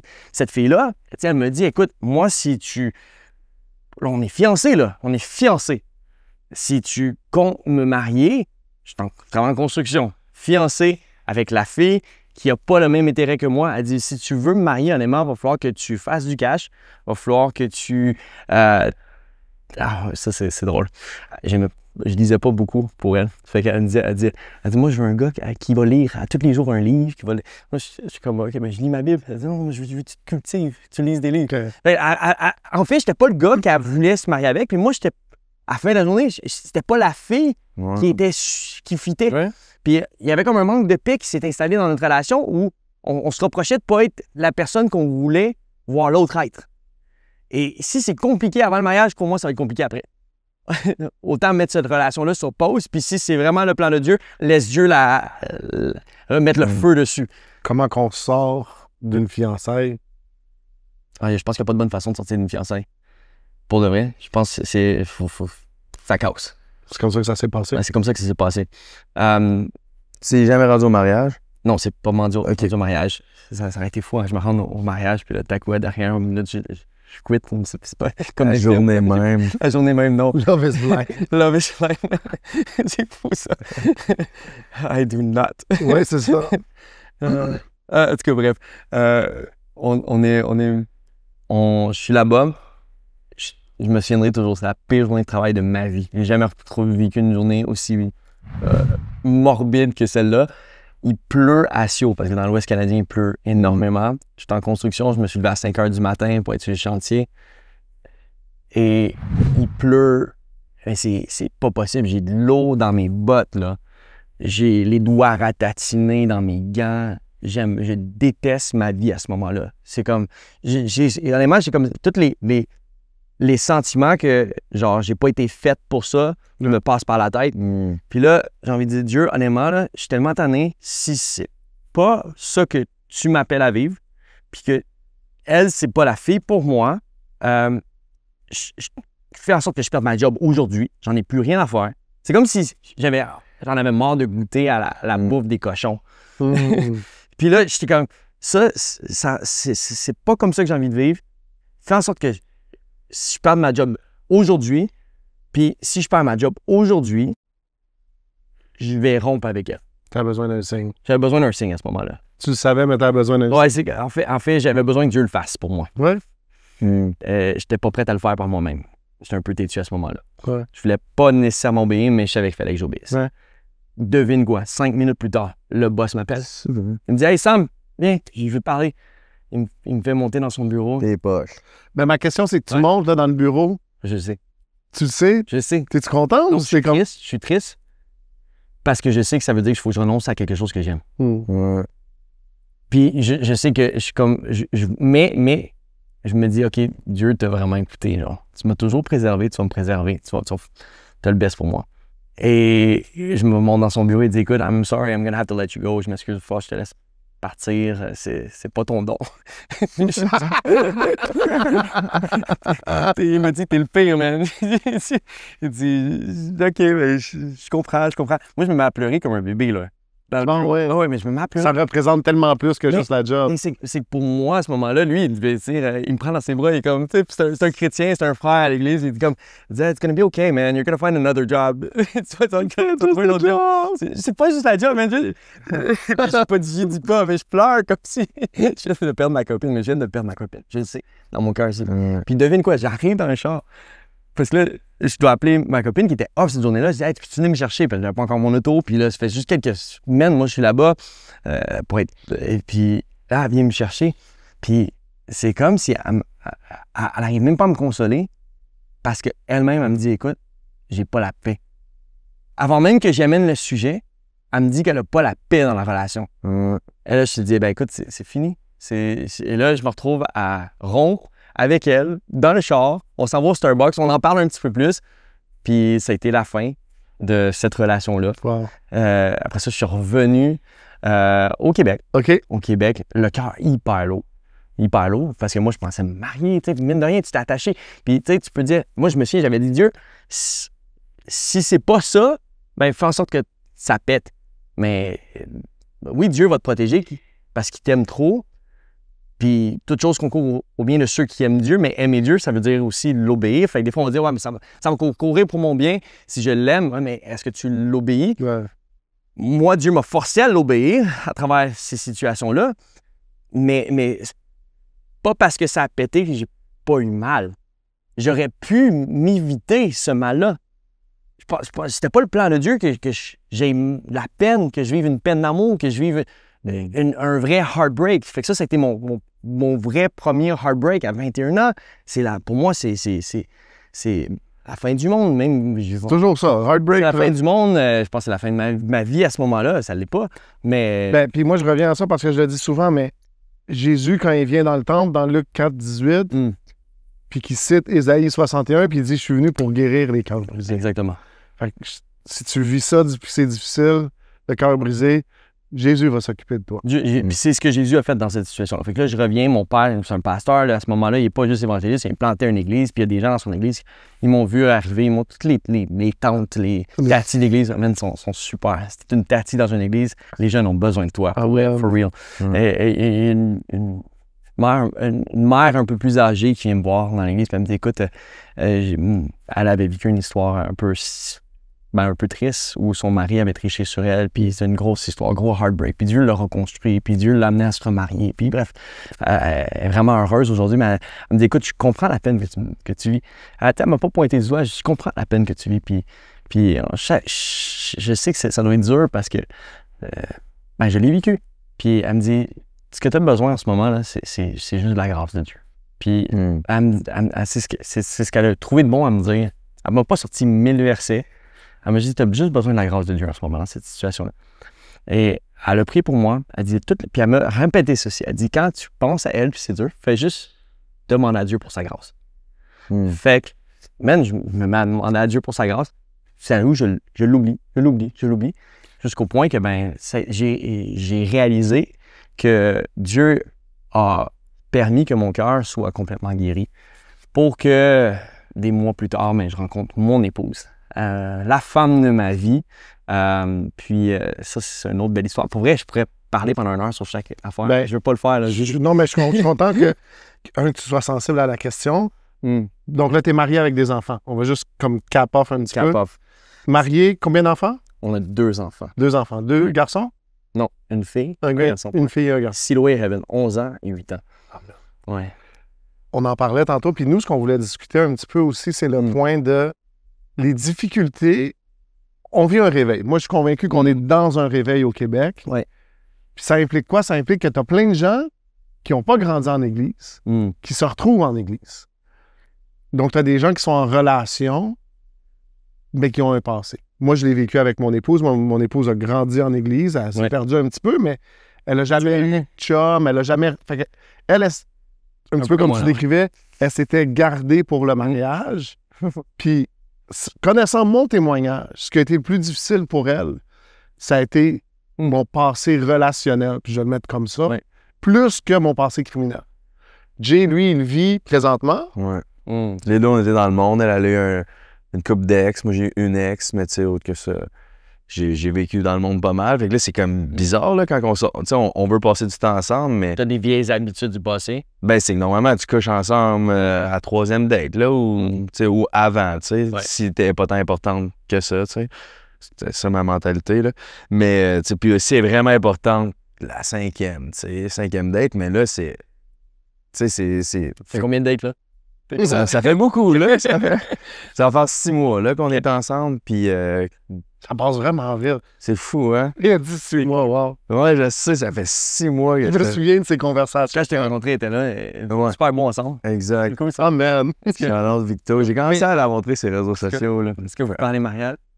Ouais, mais là, j'ai la date que je veux proposer. Pour vrai? Ouais. Pas la date, l'environ, là. OK. Je pense que j'ai ça, là. Un plan. Pas tant de plans. T'en as-tu parlé à mon pasteur? J'en ai parlé. Non, il faudrait vraiment que je le fasse. Ouais, je pense que... Mais t'as parlé de la relation avec ton pasteur. Ah oui, 100%. C'est une blague par rapport à tout à l'heure. Puis ça, c'est une autre affaire. Juste à dire. Mais tu sais, parce que tu sais, c'est un gros commitment. Là. Moi, je veux pas dater pour pas marier. Fait que là, on est... Tu sais, c'était en janvier, quand on faisait le 21 Day Fast, que Passionné, ça fait même pas un mois qu'on est ensemble. Ça fait 3-4 mois qu'on se textait avant ça, genre. Puis... mais tu sais, il est vraiment venu me voir, puis là, il me dit hey, viens, je veux te parler. Puis là, il m'a parlé, puis il m'a demandé comment ça allait, puis tout. Puis il voulait s'assurer que mon cœur était à la bonne place par rapport à ça, pas que j'avais juste hâte de que je devienne impatient un peu comme toi. Puis ce qui est drôle, c'est qu'au moment que je l'ai rencontré, non, c'est pas vrai. On se textait un peu, mais au moment que j'ai comme vraiment fait comme hey, je pense que je suis prêt à chercher ma femme, mais les 10 premiers mois, peut-être 1 an, première année à l'église, j'étais comme moi, je voulais rien savoir. Oui, des fois, je l'hostais, puis tout, j'étais comme, oh, je suis belle, elle, puis tout. T'as-tu déjà fait du church flirting? Jamais. C'est quoi? Ah non, excuse-moi, du worship flirting. C'est quoi ça? C'est fou, hein? Tu touches une main pendant que tes mains sont... Non. Mais tu sais, moi, oui, j'ai fait ça, non, mais... Ouais, mais tu sais, comme... Tu sais, en même temps, je suis pas rendu à l'église, tu comprends? Oui, non, c'est ça. Mais moi, c'était vraiment... J'ai pas texté une fille, sauf elle. Tu sais, à l'église, je m'en foutais, j'en ai pas follow une. J'étais comme... Moi, je suis vraiment pas à l'église pour ça, tu sais. T'es venu à l'église pour Dieu. C'est... Exact. Mais là, c'est ça. Fait que là, le pasteur Neb, il vient me voir, puis là, il me parle, puis Puis je vais juste mettre de l'importance sur comme d'en parler à un pasteur, ça m'a vraiment comme donné de la clarté sur OK, comment continuer, puis quoi faire, quoi pas faire. Parce que tu sais, aussi, c'est ça, c'est un gros commitment, là. Je veux la marier. Fait que en même temps, c'est stressant, là. C'est comme c'est bien plus. C'est pas juste du flirting, là. Tu sais, le but ultime, c'est de passer le reste de ma vie avec. Fait que moi, ça me stressait. Mais j'étais comme ah non, ça vient de l'ennemi, ça, c'est pour me séparer de Dieu. Puis le lendemain, je suis comme ah ben non, c'est ça ma relation. Ah non, c'est sûr, là on s'est embrassé, puis mes mains sont allées trop loin. C'est sûr, ça vient de l'ennemi, c'est son plan ultime. Ouais. Mais finalement, c'est ma chair qui est faible. Tu comprends? Puis il faut juste de mettre des boundaries qui plaît aux deux, tu sais. Mais c'est ça, j'ai quand même eu ce struggle-là, puis je pense qu'on voulait un peu parler de ça, c'est le Christian dating, genre. C'est comment c'est censé fonctionner, ça, pour... Sûrement que tu as souvent cette question-là. Là. Écoute, je l'ai, cette question-là, puis je l'ai aussi vécue. Fait qu'en même temps, ce qui était cool, c'est que je peux même impliquer mon témoignage, parce que par rapport à quand j'ai rencontré Laure, puis c'était la bonne, t'as le sentiment qui est bon, qui est hey, la paix de Dieu te la highlight. Moi, quand j'ai vu ma femme, je savais que c'était elle, genre. Maintenant, c'est pas donné à tout le monde, mais moi, j'avais demandé à Dieu, tu peux-tu genre vraiment me donner une conviction quand je rencontre la personne que je puisse le savoir? Moi, personnellement, je me mettrais pas en couple avec personne si j'ai pas pris le temps de demander à Dieu en premier. Déjà en partant. Moi, c'est en quelque sorte, la seule fois où j'ai pas demandé à Dieu, ça m'a amené à gauche. Littéralement, dans l'Ouest canadien. Et je crois que si on est pour même parler de Christian dating, il faut commencer genre pré-dating. Est-ce que tu amènes ce sujet-là dans la prière à Dieu? Et pour le coup, parce que j'aime ton cœur, tu ne voulais pas t'embarquer dans quelque chose si c'était pas pour être sérieux. Tu veux pas juste dater une fille pour dater une fille. Le but d'une relation, c'est aussi, si ça n'a pas finalité mariage, ça ne vaut pas nécessairement la peine de donner son cœur. Moi, j'ai donné mon cœur à la mauvaise fille. Moi, j'empêche pas les jeunes de se fréquenter. Définis fréquenter. Fréquenter, c'est genre ami. Genre, hey, ami avec intérêt. Tu peux même lui dire, genre, à la fille, j'ai un intérêt pour toi, tu as un intérêt pour moi, est-ce qu'on peut se voir dans un contexte amical? Puis on a l'intérêt de voir si on se date. Ouais. Moi, ce serait plus comme ça que je le définirais. Fait que moi, j'entends ça. Fait que, parce qu'on va en discuter, mais l'implication à l'intérieur de l'Église de ça. Fait que, tu sais, comme cette fréquentation-là, est-ce que c'est dans un contexte social? Moi, je crois que ça devrait être dans un contexte social. Fait que c'est ça. Fait que c'est, moi, j'encourage. Avant de dire, toi puis moi, on va se voir seul à seul, on va se voir avec des amis. À partir du moment que tu te vois seul, c'est déjà... You're dating. C'est trop deep, je crois. Pour moi... Puis l'ennemi en profite. Moi, le nombre de personnes que j'ai rencontrées qui sont mis dans ces positions-là, puis ben sont allées trop loin avec la fille parce que ce soir-là, la chair était dans le tapis, puis il était dans un contexte, dans un char, et mais écoute, on se fréquente pas, mais on a de l'intérêt l'un pour l'autre, puis là, ben, tu te retrouves à faire un bisou à la fille, mais c'est pas celle que Dieu a dit, genre, c'est pas ta femme, dans le fond. Mais... Après ça, quand genre 2 semaines plus tard, ça marche pas parce que là, tout à coup, tu as la révélation que c'est pas elle. Ouais. Ben, c'est déjà trop weird avec elle. Puis on va dire que ta femme, c'est genre sa meilleure amie. Mais c'est ça qui se passe. Et ça arrive dans nos contextes d'église. Puis maintenant, qu'est-ce que tu dis à la personne qui arrive du monde? Tu sais, moi, on avait un groupe, là. On a pris un break, mais... Puis les gars, ils disent, mais là, c'est bien compliqué. C'est bien difficile. J'arrive du monde où... Je sais pas de quel bord tu swipes, là. Il y a un bar que tu sais pas comment ça marche. Mais il y a un bar que tu swipes. À droite, je pense, c'est oui. Fait que tu swipes à droite, mettons, tu sais. Puis là, tu la choisis. Tu sais, puis c'est fait, là. Tu sais, c'est des gars qui paraissent bien, qui ont des jobs, qui ont des pas pires principes. Non, mais tu comprends ce que je veux dire? Facilement. Puis là, ils se disent, mais là, je suis à l'église, ça fait 6 mois. Là, j'ai pas de date. C'est difficile d'entrer en relation parce que c'est de défaire des modèles. Parce que tu disais, tu sais, comme tu parlais de Jay, mais fait qu'ils ont des habitudes de leurs anciennes relations puis ils le vivent comme ça. Moi, je l'ai vécu différemment avec mon épouse où il y a des affaires que, dans ma tête, c'est super anodin. Mais que pour elle, c'est comme « wow! » Mais tu sais, je donne un exemple, là, mais tu sais, comme Je donnais une coupe de bec dans le cou, puis c'était comme, my God, tu sais. C'est pour ça que j'ai ri dans Tu parlais qu'elle grandit à l'église, j'ai passé exactement un petit bisou dans le cou. Oui. La cache. Moi, Là, j'ai dit, mais c'est l'or faisait juste me tenir la main, OK? Man, mais c'est ce que je te dis. fallait que je cache. Oui, oui. oui, oui.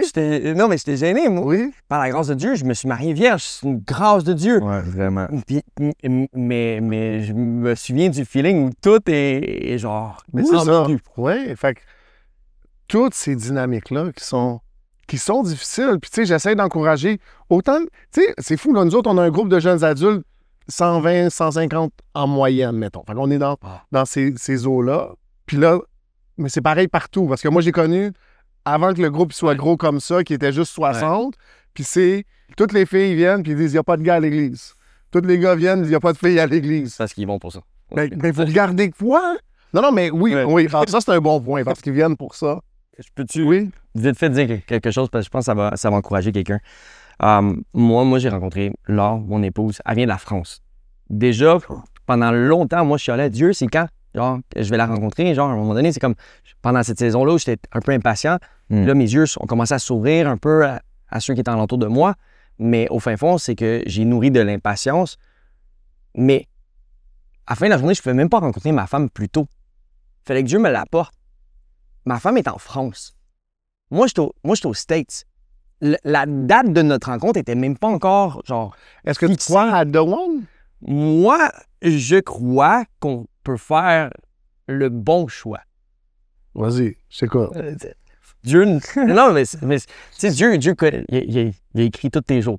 Oui. Donc et la Bible nous dit dans Romains 12:2, Renouveler votre esprit. ouais, ben, ne vous conformez pas au siècle présent, aux coutumes de cette génération. OK? Donc, dans notre génération, ben, on fait nos choix, puis on demande à Dieu de les bénir. Dis-le encore. On fait nos choix, puis on demande à Dieu de les bénir. Ouais. Puis honnêtement, on est ses kids. Même dans l'Église, des fois, on fait des choix, puis c'est... Honnêtement, Dieu va te bénir, puis il te respecte. Il n'a pas fait de toi un robot. Il te mettra pas dans, genre, une boîte, voici ma volonté. Tu es obligé de rester dedans. Il va... Mais la Bible nous dit, ben, soyez transformés par le renouvellement du Saint-Esprit, de votre intelligence. C'est le Saint-Esprit qui renouvelle notre intelligence, afin de vivre la volonté de Dieu qui est bonne, agréable, mais parfaite. Amen. Donc, la Bible me dit que Dieu a un plan parfait pour ma vie. Moi, dépendant des choix que je fais, je vais vivre mon plan que je vais demander à Dieu de bénir, ou je vais vivre le plan de Dieu qui est parfait. Moi, je ne sais pas, sachant ça, j'ai envie de vivre la volonté de Dieu qui est parfaite. Amen. Ça ne veut pas dire de demander à Dieu pour genre, est-ce que je prends l'Angus Burger ou est-ce que je prends le Big Mac? C'est quoi qui est meilleur pour ma digestion? Dieu s'en fout, là, c'est des petits choix de rien. Mais quand on parle de... le deuxième... Dieu s'en fout pas, ça lui importe quand Ouais, même. mais pas le burger oui. que tu vas manger. Mais quand on parle quand même du choix de personne avec qui tu vas te marier, c'est la deuxième plus grosse décision que tu vas faire dans ta vie. Exact. Après d'avoir fait le choix de suivre Jésus puis de te faire baptiser, man, la deuxième plus grosse décision que tu vas faire, c'est qui va définir tes enfants. Oui, les générations Là, futures. tu vas habiter les enfants que Dieu connaît déjà. C'est carrément fou. Avec qui tu deviens un aussi. Exactement. Fait que moi, j'ai envie de dire, ben, Dieu, honnêtement, il ne me dira pas quoi faire, mais je peux chercher sa face pour connaître sa volonté. Ouais. Et je crois que c'était la volonté de Dieu que je rencontre là. J'avais pas Sinon, j'aurais pu... Ben, Dieu aurait dit, ben, hey, vas-y, marie cette fille-là. Puis, en fin de la journée, j'en ai rien à faire que tu deviennes un pasteur ou que tu deviennes un homme d'affaires parce que cette fille-là veut que tu sois un homme d'affaires puis que tu lises un livre à tous les jours puis que tu fasses ci, tu fasses ça. Dieu m'aurait béni, genre, puis il aurait dit... Mais tout le long que j'étais dans cette relation-là, j'avais pas la paix de Dieu. Ouais. J'étais comme... Pourquoi? Parce que je crois que la paix de Dieu vient... Là, elle vient du fait que tu vis sa volonté. Donc, j'étais pas dans la volonté de Dieu. Fait que si, là, j'étais pas dans la volonté de Dieu, puis que quand j'ai rencontré Laure, pour de vrai, moi, mon témoignage, c'est quand j'ai vu Laure. Je l'ai vue, puis le Saint-Esprit me dit, c'est elle. J'ai senti dans mon cœur, c'était elle. Puis je peux tellement le témoigner, parce qu'encore aujourd'hui, mon père, tu lui demanderais, ce jour-là, Je me souviens de tous les détails. Je prenais un petit café, je parlais à un gars qui était gay. Son nom, c'était Guy. Il s'appelait Guy. J'étais Guy. Juste clarifier. Je parlais à un gars qui était Guy. G-U-Y. Je parlais à un gars qui était Guy. Moi aussi, je n'avais pas compris ça en tête. Fait que je parlais avec un gars qui était gay, puis j'ai vu une fille, là, j'ai dit, ah, Seigneur, c'est la foi. Ça m'a fait. Bref, c'est fou. Fait que là, moi, je me retrouve là, je prends mon café, mais je vois Laure rentrer. Mais elle rentrait où?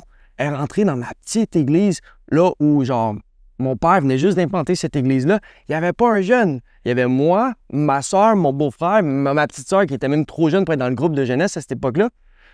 Puis mon père me demandait d'être son responsable de jeunes, d'être son leader de jeunesse. Puis moi, à ce moment-là, je peux pas croire qu'il n'y a pas une volonté parfaite. Puis quand Dieu va comme il y a des chemins tout tracés, puis à un moment donné, si tu décides de juste les suivre, tu vas vivre des choses extraordinaires. Juste avant ça, on est rendu en train de parler du témoignage de ma femme, là, mais juste avant ça, 2 semaines plus tôt, j'étais à l'église Nouvelle Vie. Faut que tu comprennes ça. À l'église Nouvelle Vie, puis il y a un pasteur qui est arrivé, puis qui a commencé sa preach comme ceci. Il a dit, « Hey, il y a un jeune homme qui est ici, qui n'est pas à la bonne place. » Il commence sa preach comme ça. Il dit, « T'es venu ici pour rencontrer des filles. » Ça, c'était moi. Okay? Il dit, « Puis Dieu t'appelle à être fidèle, puis à cultiver la terre où il t'a planté dedans. » Il dit, « T'es supposé prendre soin de la terre. Tout comme Moïse, comme Adam s'est occupé du jardin, Dieu veut que tu t'occupes de ton jardin. » Et moi, je savais que j'avais des propositions pour être leader à l'église de mon père. Puis là, je suis comme, mais j'ai pas envie, c'est une petite église, c'est un petit jardin, en quelque sorte. Puis là, il dit, alors que tu fais ça, Dieu va t'amener dans le repos, puis il va amener ta femme à toi. Là, il dit ça. Mon beau-frère se tourne vers moi, lui, il vient juste de se marier, puis il est avec moi parce que je l'amenais là-bas. Il dit, je pense que c'est pour toi. Je dis, attends, mais t'as rien à dire, toi, tu viens juste de te marier. Mais je savais que c'était vrai. Ma réalité. Je savais qu'il avait raison. Man, je fais le choix d'arrêter, de juste aller à telle église pour rencontrer, puis là, je prends la décision de réellement m'investir là où Dieu me veut. Et quelques semaines plus tard, je rencontre exactement la femme de ma vie. Il n'y a pas d'hasard dans la vie. Ouais. Mais pour avoir entendu cette histoire-là, mais avec la fin que le gars ou la fille est parti de l'autre bord. Tu sais, si Laure, elle rentre puis qu'elle dit pas intéressé. Moi, je pense que ou qu'elle dit je retourne en France, pas intéressé. Moi, je crois. Là, on rentre dans du deep stuff. Je crois qu'on fait des choix, mais je crois que Dieu nous aime tellement qu'il va tout faire pour nous ramener vers le bon choix. OK. Moi, la raison pour laquelle j'ai des appréhensions par rapport à ça, c'est je pense spécifiquement à des personnes, mais... Dieu m'a dit. 36, 37 ans, t'es encore célibataire. Ouais. Je veux pas être ton chum qui dit, essaye, mais à un moment donné, là... Ah non, mais tu vois, ça, c'était la situation. Mon ami était dans cette situation. Je me dis, essaye. Il y a des filles alentour de toi. Ma réponse... Déjà, essaye à la bonne place. Mais c'est ça. Ma réponse à ça, c'est toujours de dire à qui ça plaît. Moi, tu peux pas me convaincre que ça plaît à Dieu de voir un jeune homme. Puis, c'est triste à dire, mais c'est la réalité. C'est plus difficile pour une jeune fille que pour un jeune... Tu sais, moi, j'ai 43 ans. Je viens de me marier. Mais je vais devenir père de famille. J'ai une question pour toi. Mais pour une fille qui se retrouve dans la situation inverse, c'est plus difficile. Ouais. Je comprends. Mais j'ai une question pour toi. Vas-y, je t'écoute. Bon. Ta femme, tu l'aimes? Sans nombre de doute. Tu la traderais pas pour un autre? 0. Malgré l'âge à laquelle tu l'as rencontrée? Oui. Dieu savait que tu étais pour la rencontrer et la marier à 42 ans. Quel âge? 42 ans. 42 ans. Ouais. Et pour le coup, des fois, la promesse de Dieu attarde. Mais c'est pas pour ça qu'on fait comme Abraham qui va marier la servante de Sarah pour avoir un kid. La promesse que lui avait, c'était que de lui était pour venir une progéniture. Sarah était stérile. La bonne ne lui apportait pas nécessairement le fruit ou la promesse. Puis à un moment donné, elle se dit, regarde, moi, ça marche pas. Va vers ma servante. C'est même elle qui a organisé la patente. J'utilise ça comme un exemple. Je veux pas dire que c'est Non, il n'y a rien de définitif. Il n'y a rien de Tout ça est- définitif. ouais. Non, mais je suis en train de dire que, honnêtement, Dieu a quand même une volonté qui est bonne, agréable et parfaite.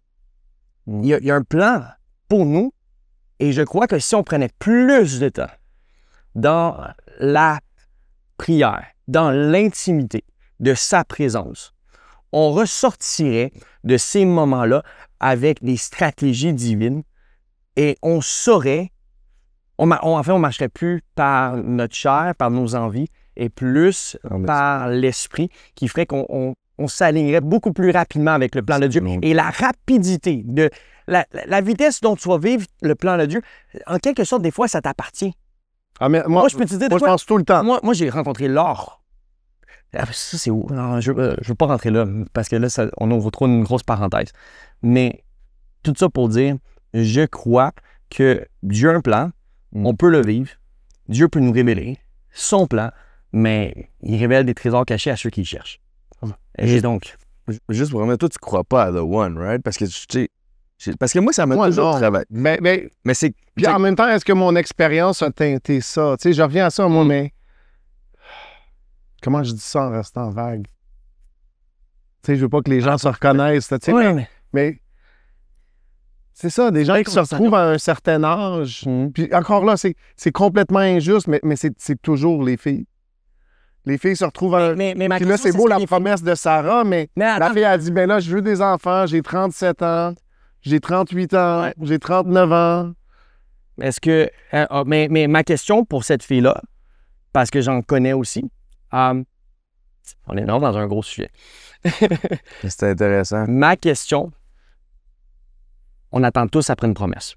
Amen. Tous. Mhm. Il y en a ils vont attendre plus longtemps après un enfant qu'ils vont avoir attendu pour se marier. Il y en a qui vont attendre plus longtemps pour avoir un succès puis avoir une vie financière qui reflète le royaume de Dieu, qui reflète ce qu'ils ont envie de vivre. Mhm. On attend tous après quelque chose. Il y a certaines fois des choses qu'on ne vit pas parce que notre cœur n'est pas prêt. Certaines fois. Si pas tout le temps, Tout le temps, ouais. Dieu me donnera pas quelque chose qui va être en quelque sorte un rival à lui. Mais qui va t'éloigner de lui, qui va prendre beaucoup de place dans ton cœur. Et moi, j'ai eu l'opportunité de fréquenter certains qui attendent après leur million, en quelque sorte. Mais la raison pourquoi Dieu ne leur donne pas, pourtant, il y en a qui ont reçu la promesse. Non, Dieu m'appelle, puis il hustle. Ah, mais si Dieu voulait que tu sois dans le repos, dans sa présence, puis toi, tu hustles, mais par tes propres forces, puis si Dieu te le donnait aujourd'hui, tu te l'approprierais, ce succès-là. Et t'en ferais un Dieu et tu t'éloignerais de Dieu. Et peut-être que pour certains, la relation de couple va être pour eux comme l'argent. L'enfant L'enfant. pour être... Ouais, je trouve ça bien. Et je crois que là, je nuance et je fais attention à ce que je dis, mais je crois qu'on est tous dans l'attente de quelque chose. Puis moi, je suis dans l'attente de des choses. Mais Dieu, tu sais, là, moi, je vous parle de moi. Il y a des choses il y a des promesses que Dieu m'a faites que je suis loin de vivre. Peut-être que je suis plus proche de le vivre parce que je me considère loin, mais je sais que si je fais de l'Éternel mes délices, il me donnera les désirs de mon cœur. Et je crois que des fois, pourquoi on ne vit pas le désir de notre cœur, c'est qu'on ne fait pas nécessairement de l'Éternel notre délice. On va à l'église pour rencontrer quelqu'un, puis là, on chiale parce que ça fait 5 ans, mais tu vas à l'église pour rencontrer quelqu'un. Puis moi, j'allais à l'église Nouvelle Vie pour rencontrer quelqu'un, puis pour le coup, parce que j'allais à l'église Nouvelle Vie, là où il y avait plein de filles, je rencontrais personne, parce que c'était pas le plan de Dieu à ce moment-là, parce que Dieu était pour amener celle qui était pour réellement coller à mon appel, puis à ce que Dieu m'appelait à faire. Mais il était pour me l'amener à Granby, à ce moment-là, dans cette petite église d'implantation, là où je ne m'attendais pas nécessairement à la rencontrer, mais il fallait que je sois attentif à sa volonté. Mais la seule raison pourquoi la seule façon que Dieu peut me révéler son plan pour ma vie, c'est si je fais de lui mes délices. Ça veut dire que si je m'approche de lui, il va me révéler sa volonté pour ma vie. Parce que dans sa présence, il m'aime, puis il va me diriger. Puis je pense que trop de chrétiens vivent une vie charnelle à place de vivre une vie de l'esprit. Mm. Et peut-être qu'il y en a qui se disent « Ouais, mais ce gars-là, c'est pas le prince charmant. Ouais, mais t'as-tu vu son cœur? En fait, il était assis à l'église à côté de toi, il t'aime, puis il va te chérir comme une princesse, puis t'es là, puis tu chiales, mais ça fait genre 5 ans que le gars, il est là à côté de toi, puis il se fait ça. Pour vrai, je connais quelqu'un. C'est fou. C'est qui? Non, je fais toujours Mais ça. c'est vraiment fou. Est-ce que je parle trop longtemps sur ça? Non, vas-y. OK. Tu me le dis, hein? Mais, Vas-y, Hassan. mais je connais quelqu'un qui...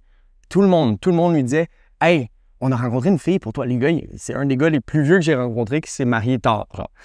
Puis il fréquentait un réseau d'églises, puis dans son réseau d'églises, à toutes les fois qu'il arrivait à une église ou à une conférence, il avait toujours « Hey, t'es-tu marié? » La personne disait « Ah non, pas encore. J'attends la bonne. » Fait qu'il attendait la bonne. Puis la personne disait « Écoute, il y a cette fille-là à telle église. Pour vrai, je pense que vous faites trop bien ensemble. » Puis c'était pas juste comme une personne qui lui disait ça, tout le monde lui disait la même affaire. La même fille? La même fille. OK. Puis lui, elle se faisait dire la même chose. Hey, ce gars-là, là, fait trop bien ensemble. Puis, mais si Dieu veut le faire, il va l'organiser. Il va l'organiser. Puis ils ont commencé à entendre ces paroles-là l'un sur l'autre, genre 10 ans plus tôt avant leur mariage. Tu comprends ce que je veux dire? Ben, moi, j'entends ça, puis je me dis, il aurait dû aller se rencontrer. Mais ils ne l'ont pas fait. Puis, Parce qu'ils se sont dit, Dieu va l'amener. Mais à un moment donné, si tu es dans la présence de Dieu, puis tu pries, Dieu, est où ma femme? Puis Dieu dit, elle est là. Tu sais, la fille que tout le monde te parle, appelle-la. Genre, va prendre un café avec. Genre, tu sais, à un moment donné, l'homme est appelé à faire des démarches. dis ça encore, l'homme est appelé à prendre des démarches. C'est l'homme qui devrait courtiser et la fille est appelée à répondre. La foi sans les œuvres est morte. Mais non, mais je pense. J'ai un peu compris le segway. Non, mais je pense que beaucoup de gens, ils prient, puis ça part au miracle. Mais va le chercher aussi, le À un miracle. moment donné, Je pense que le principe était bon. c'est mais pas parce que j'ai... Pas le verset. Pas sans les C'est sur un hot street, mais là, il vient de se finir. Si tu mets pas d'action, ta vie amoureuse est morte. C'est ça que tu essayais de dire. En tout cas. Mais je comprends ce que tu veux dire. Moi, par rapport à l'âge, là, on partage juste mon témoignage par rapport à l'âge. Je l'ai rencontré, mais quand je l'ai rencontré, puis que j'ai ressenti que c'est « Hey, wow, il y a de quoi envers cette fille-là », ben, il a fallu que je la courtise, il a fallu que je me cours après. Puis en plus, elle était fermée, là. Puis il a fallu que parce qu'elle avait déjà été blessée, elle voulait rien savoir, elle cherchait pas nécessairement ça. Puis elle avait dit à Dieu, le gars qui est pour moi, il va me courir après.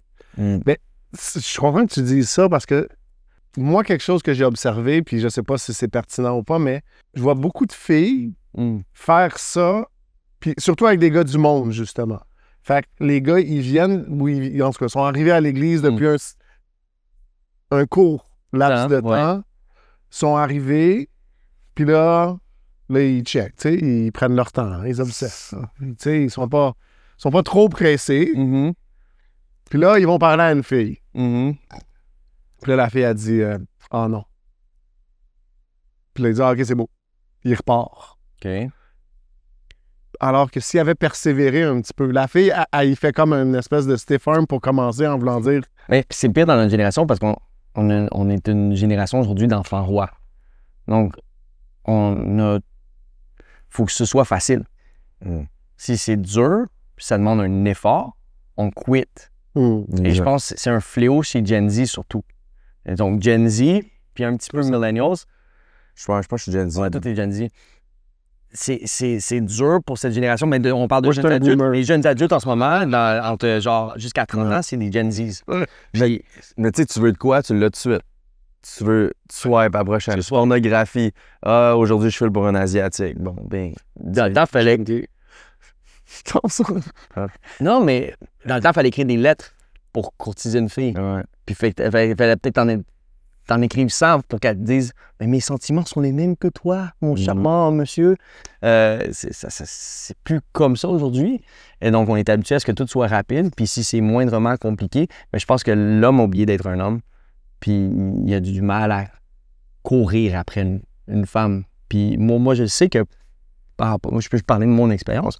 Laure, c'était pas la plus ouverte, même si elle me donnait en quelque sorte, était pas fermée, mais il fallait que je la courtise, puis il fallait que je lui montre, puis elle me rassurait. C'est une fille, puis le gars te court après, puis il t'intéresse. Pas juste lui rendre la vie dure, mais tu sais, rassure-le.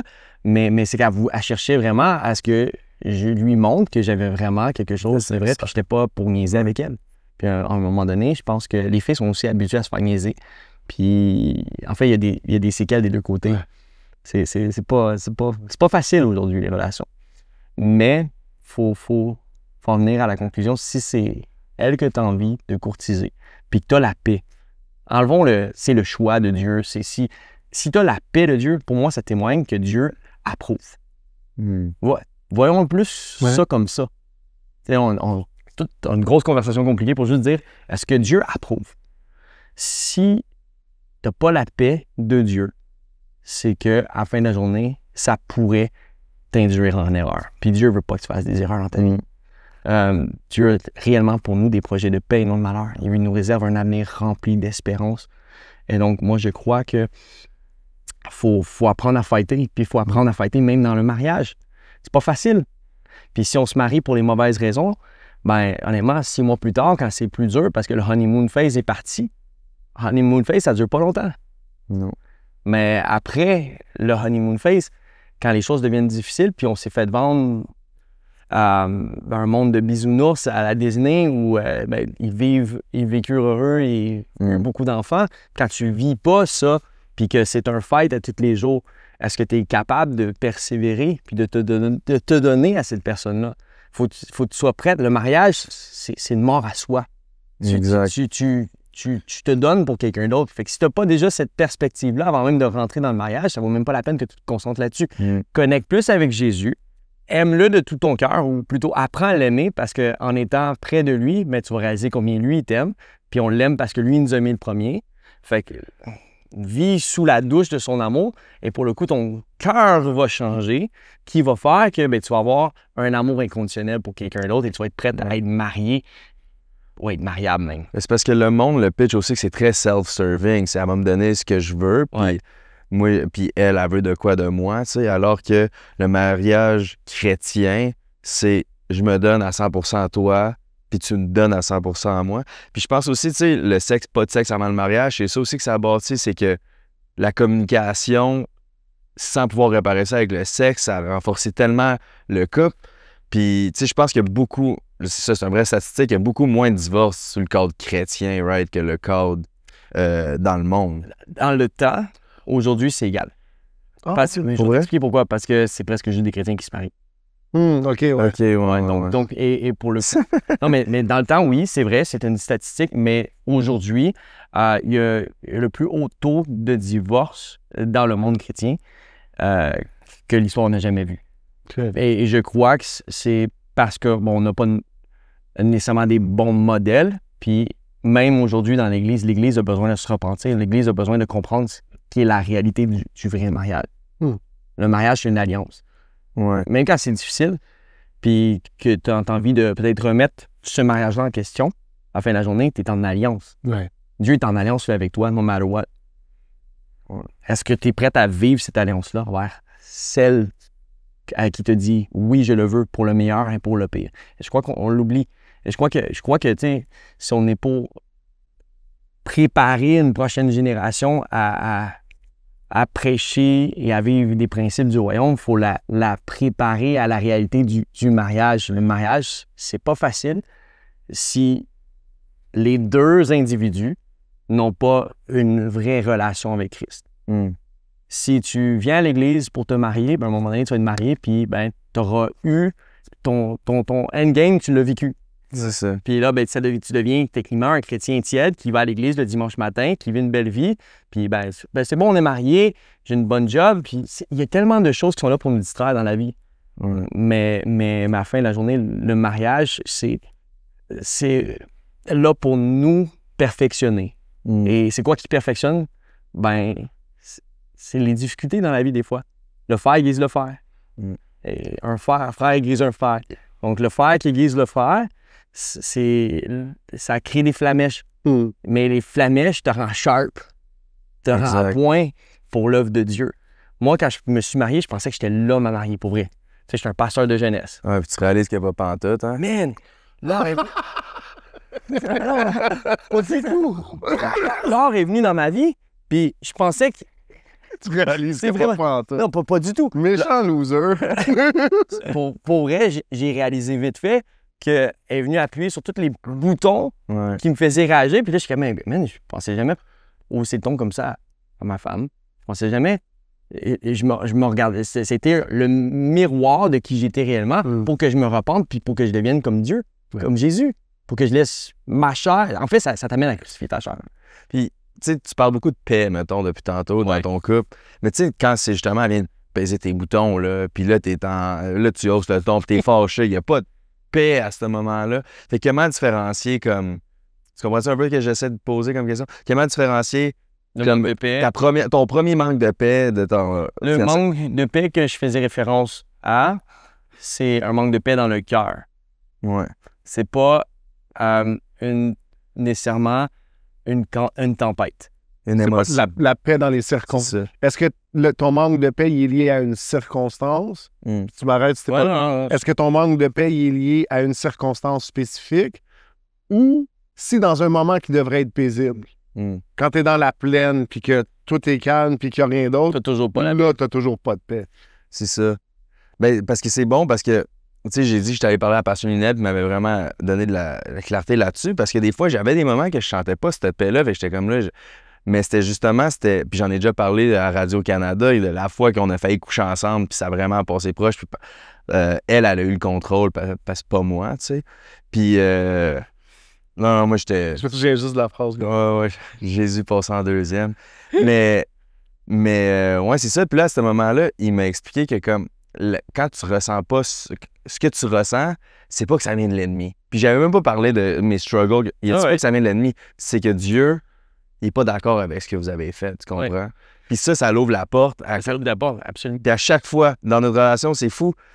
La meilleure preuve, c'est quand je suis parti en voyage pendant 1 mois et demi, puis notre relation n'a jamais autant bien été parce qu'on n'a rien fait de physique. On s'est juste parlé à chaque jour, H24 sur, pas Skype, là, mais sur FaceTime. Mais de le tudu, à la place de tudu, c'était un autre bruit. Mais ouais, puis c'est ça. Puis là, c'était comme, OK, bon, ben c'est la preuve que comme quand je ressens pas cette paix-là, c'est à cause que j'ai été trop loin. Puis je suis un gars, tu sais, mon signe d'amour, c'est le physical touch. Fait que c'est vraiment tough pour moi de pas... Moi, je prendrais la phrase que tu as dit, c'est Jésus vient en deuxième. Je pense que c'est ça la clé d'un mariage qui a du succès. C'est qu'il doit toujours venir en premier. À mes nerfs, j'ai le goût de hausser le ton, mais Jésus est allé à la croix pour moi. Je suis encore bien capable de l'endurer une quinzaine de minutes encore, tu sais.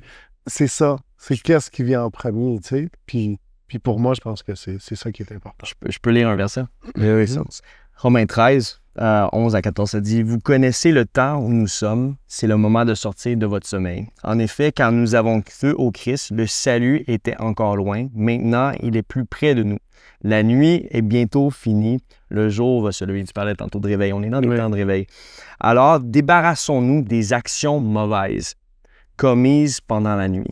Donc, les anciennes actions de notre vieille vie, il faut s'en débarrasser. Prenons les armes utilisées en pleine lumière. Menons une vie honnête, comme en plein jour. Évitons de trop manger ou de trop boire. N'ayons pas une vie immorale. Ne nous conduisons pas n'importe comment. Évitons les disputes et les jalousies. Soyez semblables au Seigneur Jésus-Christ.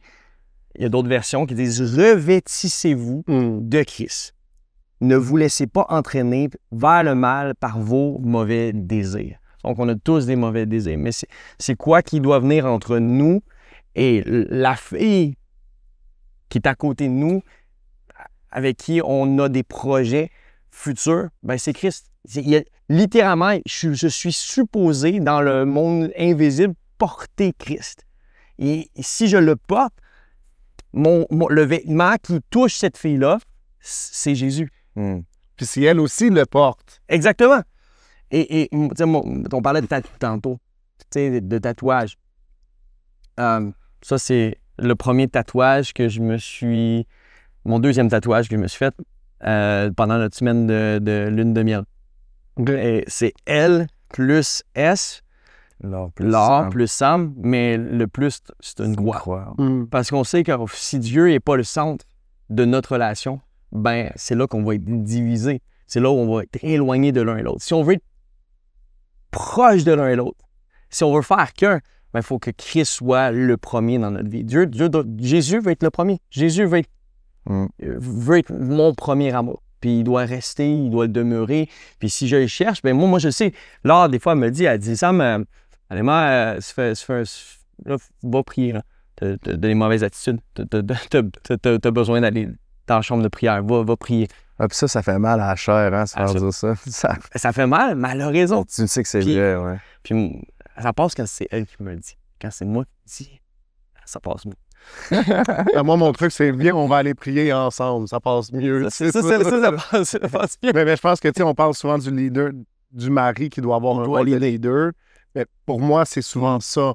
La solution est trouvée dans la prière. Puis c'est souvent de dire, viens, on va aller prier. Mm. C'est ça mon rôle de leader. Je ne sais pas toutes les réponses. Non. Mais je connais le gars qui a les réponses. Puis dans ce moment où on est un petit peu débalancé, puis on se cherche un peu, viens, on va aller à la place où il faut aller.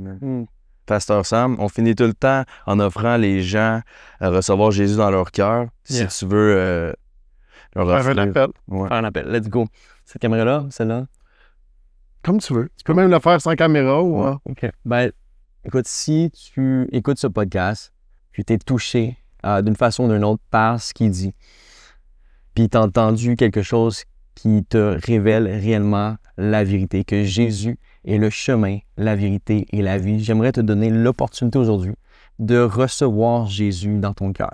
Tel que tu es, tu peux venir à lui. Il ne te demande pas d'être quelqu'un d'autre. On a parlé tout à l'heure de changement. Dieu ne te demande pas de changer avant de venir à lui. Il te dit d'ailleurs, ce qui te semble impossible, c'est lui qui va le rendre possible. Tu n'as pas besoin de porter ce fardeau que tu portes encore. Tu peux tout simplement lui remettre entre ses mains. Puis Dieu te dit aujourd'hui que son fardeau, il est doux et léger. Puis je suis certain que si ce message te parle, tu as porté un fardeau pendant trop longtemps. La vie n'a pas été celle que tu espérais vivre, mais j'aimerais te dire que c'est sur le point de changer car Jésus veut s'approcher de toi. Mais tout ce que tu as à faire, c'est de venir à lui. Donc, si tu aimerais tout simplement recevoir Jésus comme dans ton cœur, j'aimerais te donner cette opportunité aujourd'hui de tout simplement peut-être fermer tes yeux avec moi, on va prier.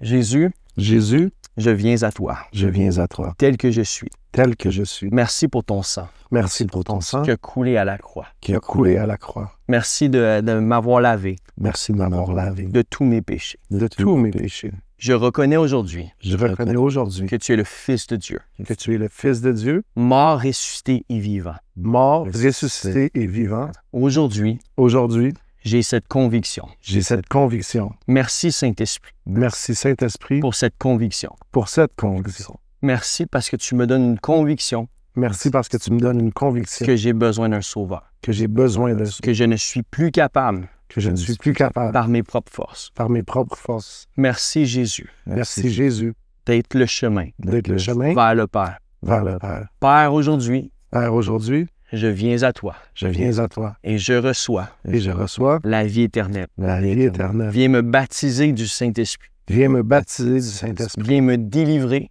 Viens me délivrer et me guérir et me guérir de tout ce qui m'a éloigné de toi. de tout ce qui m'a éloigné de toi. Aujourd'hui, Aujourd'hui, je reconnais je reconnais que tu es non seulement mon sauveur, que tu es non seulement mon sauveur, mais tu es également mon Seigneur. mais tu es également mon Seigneur. Et je remets ma vie Et je remets ma vie entre tes mains. entre tes mains. Aide-moi, Saint-Esprit, Aide-moi, à te Saint-Esprit, suivre tous les jours de ma vie. à te suivre tous les jours de ma vie. Dans le nom de Jésus, Dans le nom de Jésus, Amen. Amen.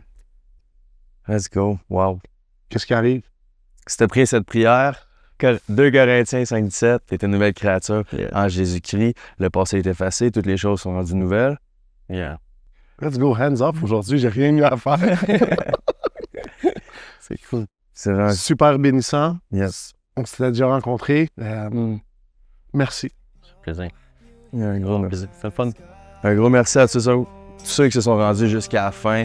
You know the drill, like, commenter, subscribe. Si ce podcast-là t'a parlé, partage-le sur tes réseaux. Partage un reel que t'as passé. C'est gratuit, ça nous encourage. Ça encourage la bonne nouvelle de Jésus. De propager la bonne nouvelle de Jésus. Yeah. Puis aussi, si ça t'intéresse, On est rendu sur Patreon. On sort 2 épisodes par semaine. Puis c'est vraiment la meilleure façon d'encourager notre ministère qu'on est en train de Come on, guys. Abonnez-vous. Vous êtes en feu. C'est bon. Let's go. Félicite pour tout ce que vous faites. Good job, guys. Un gros merci. C'est tout pour nous. Pour vrai.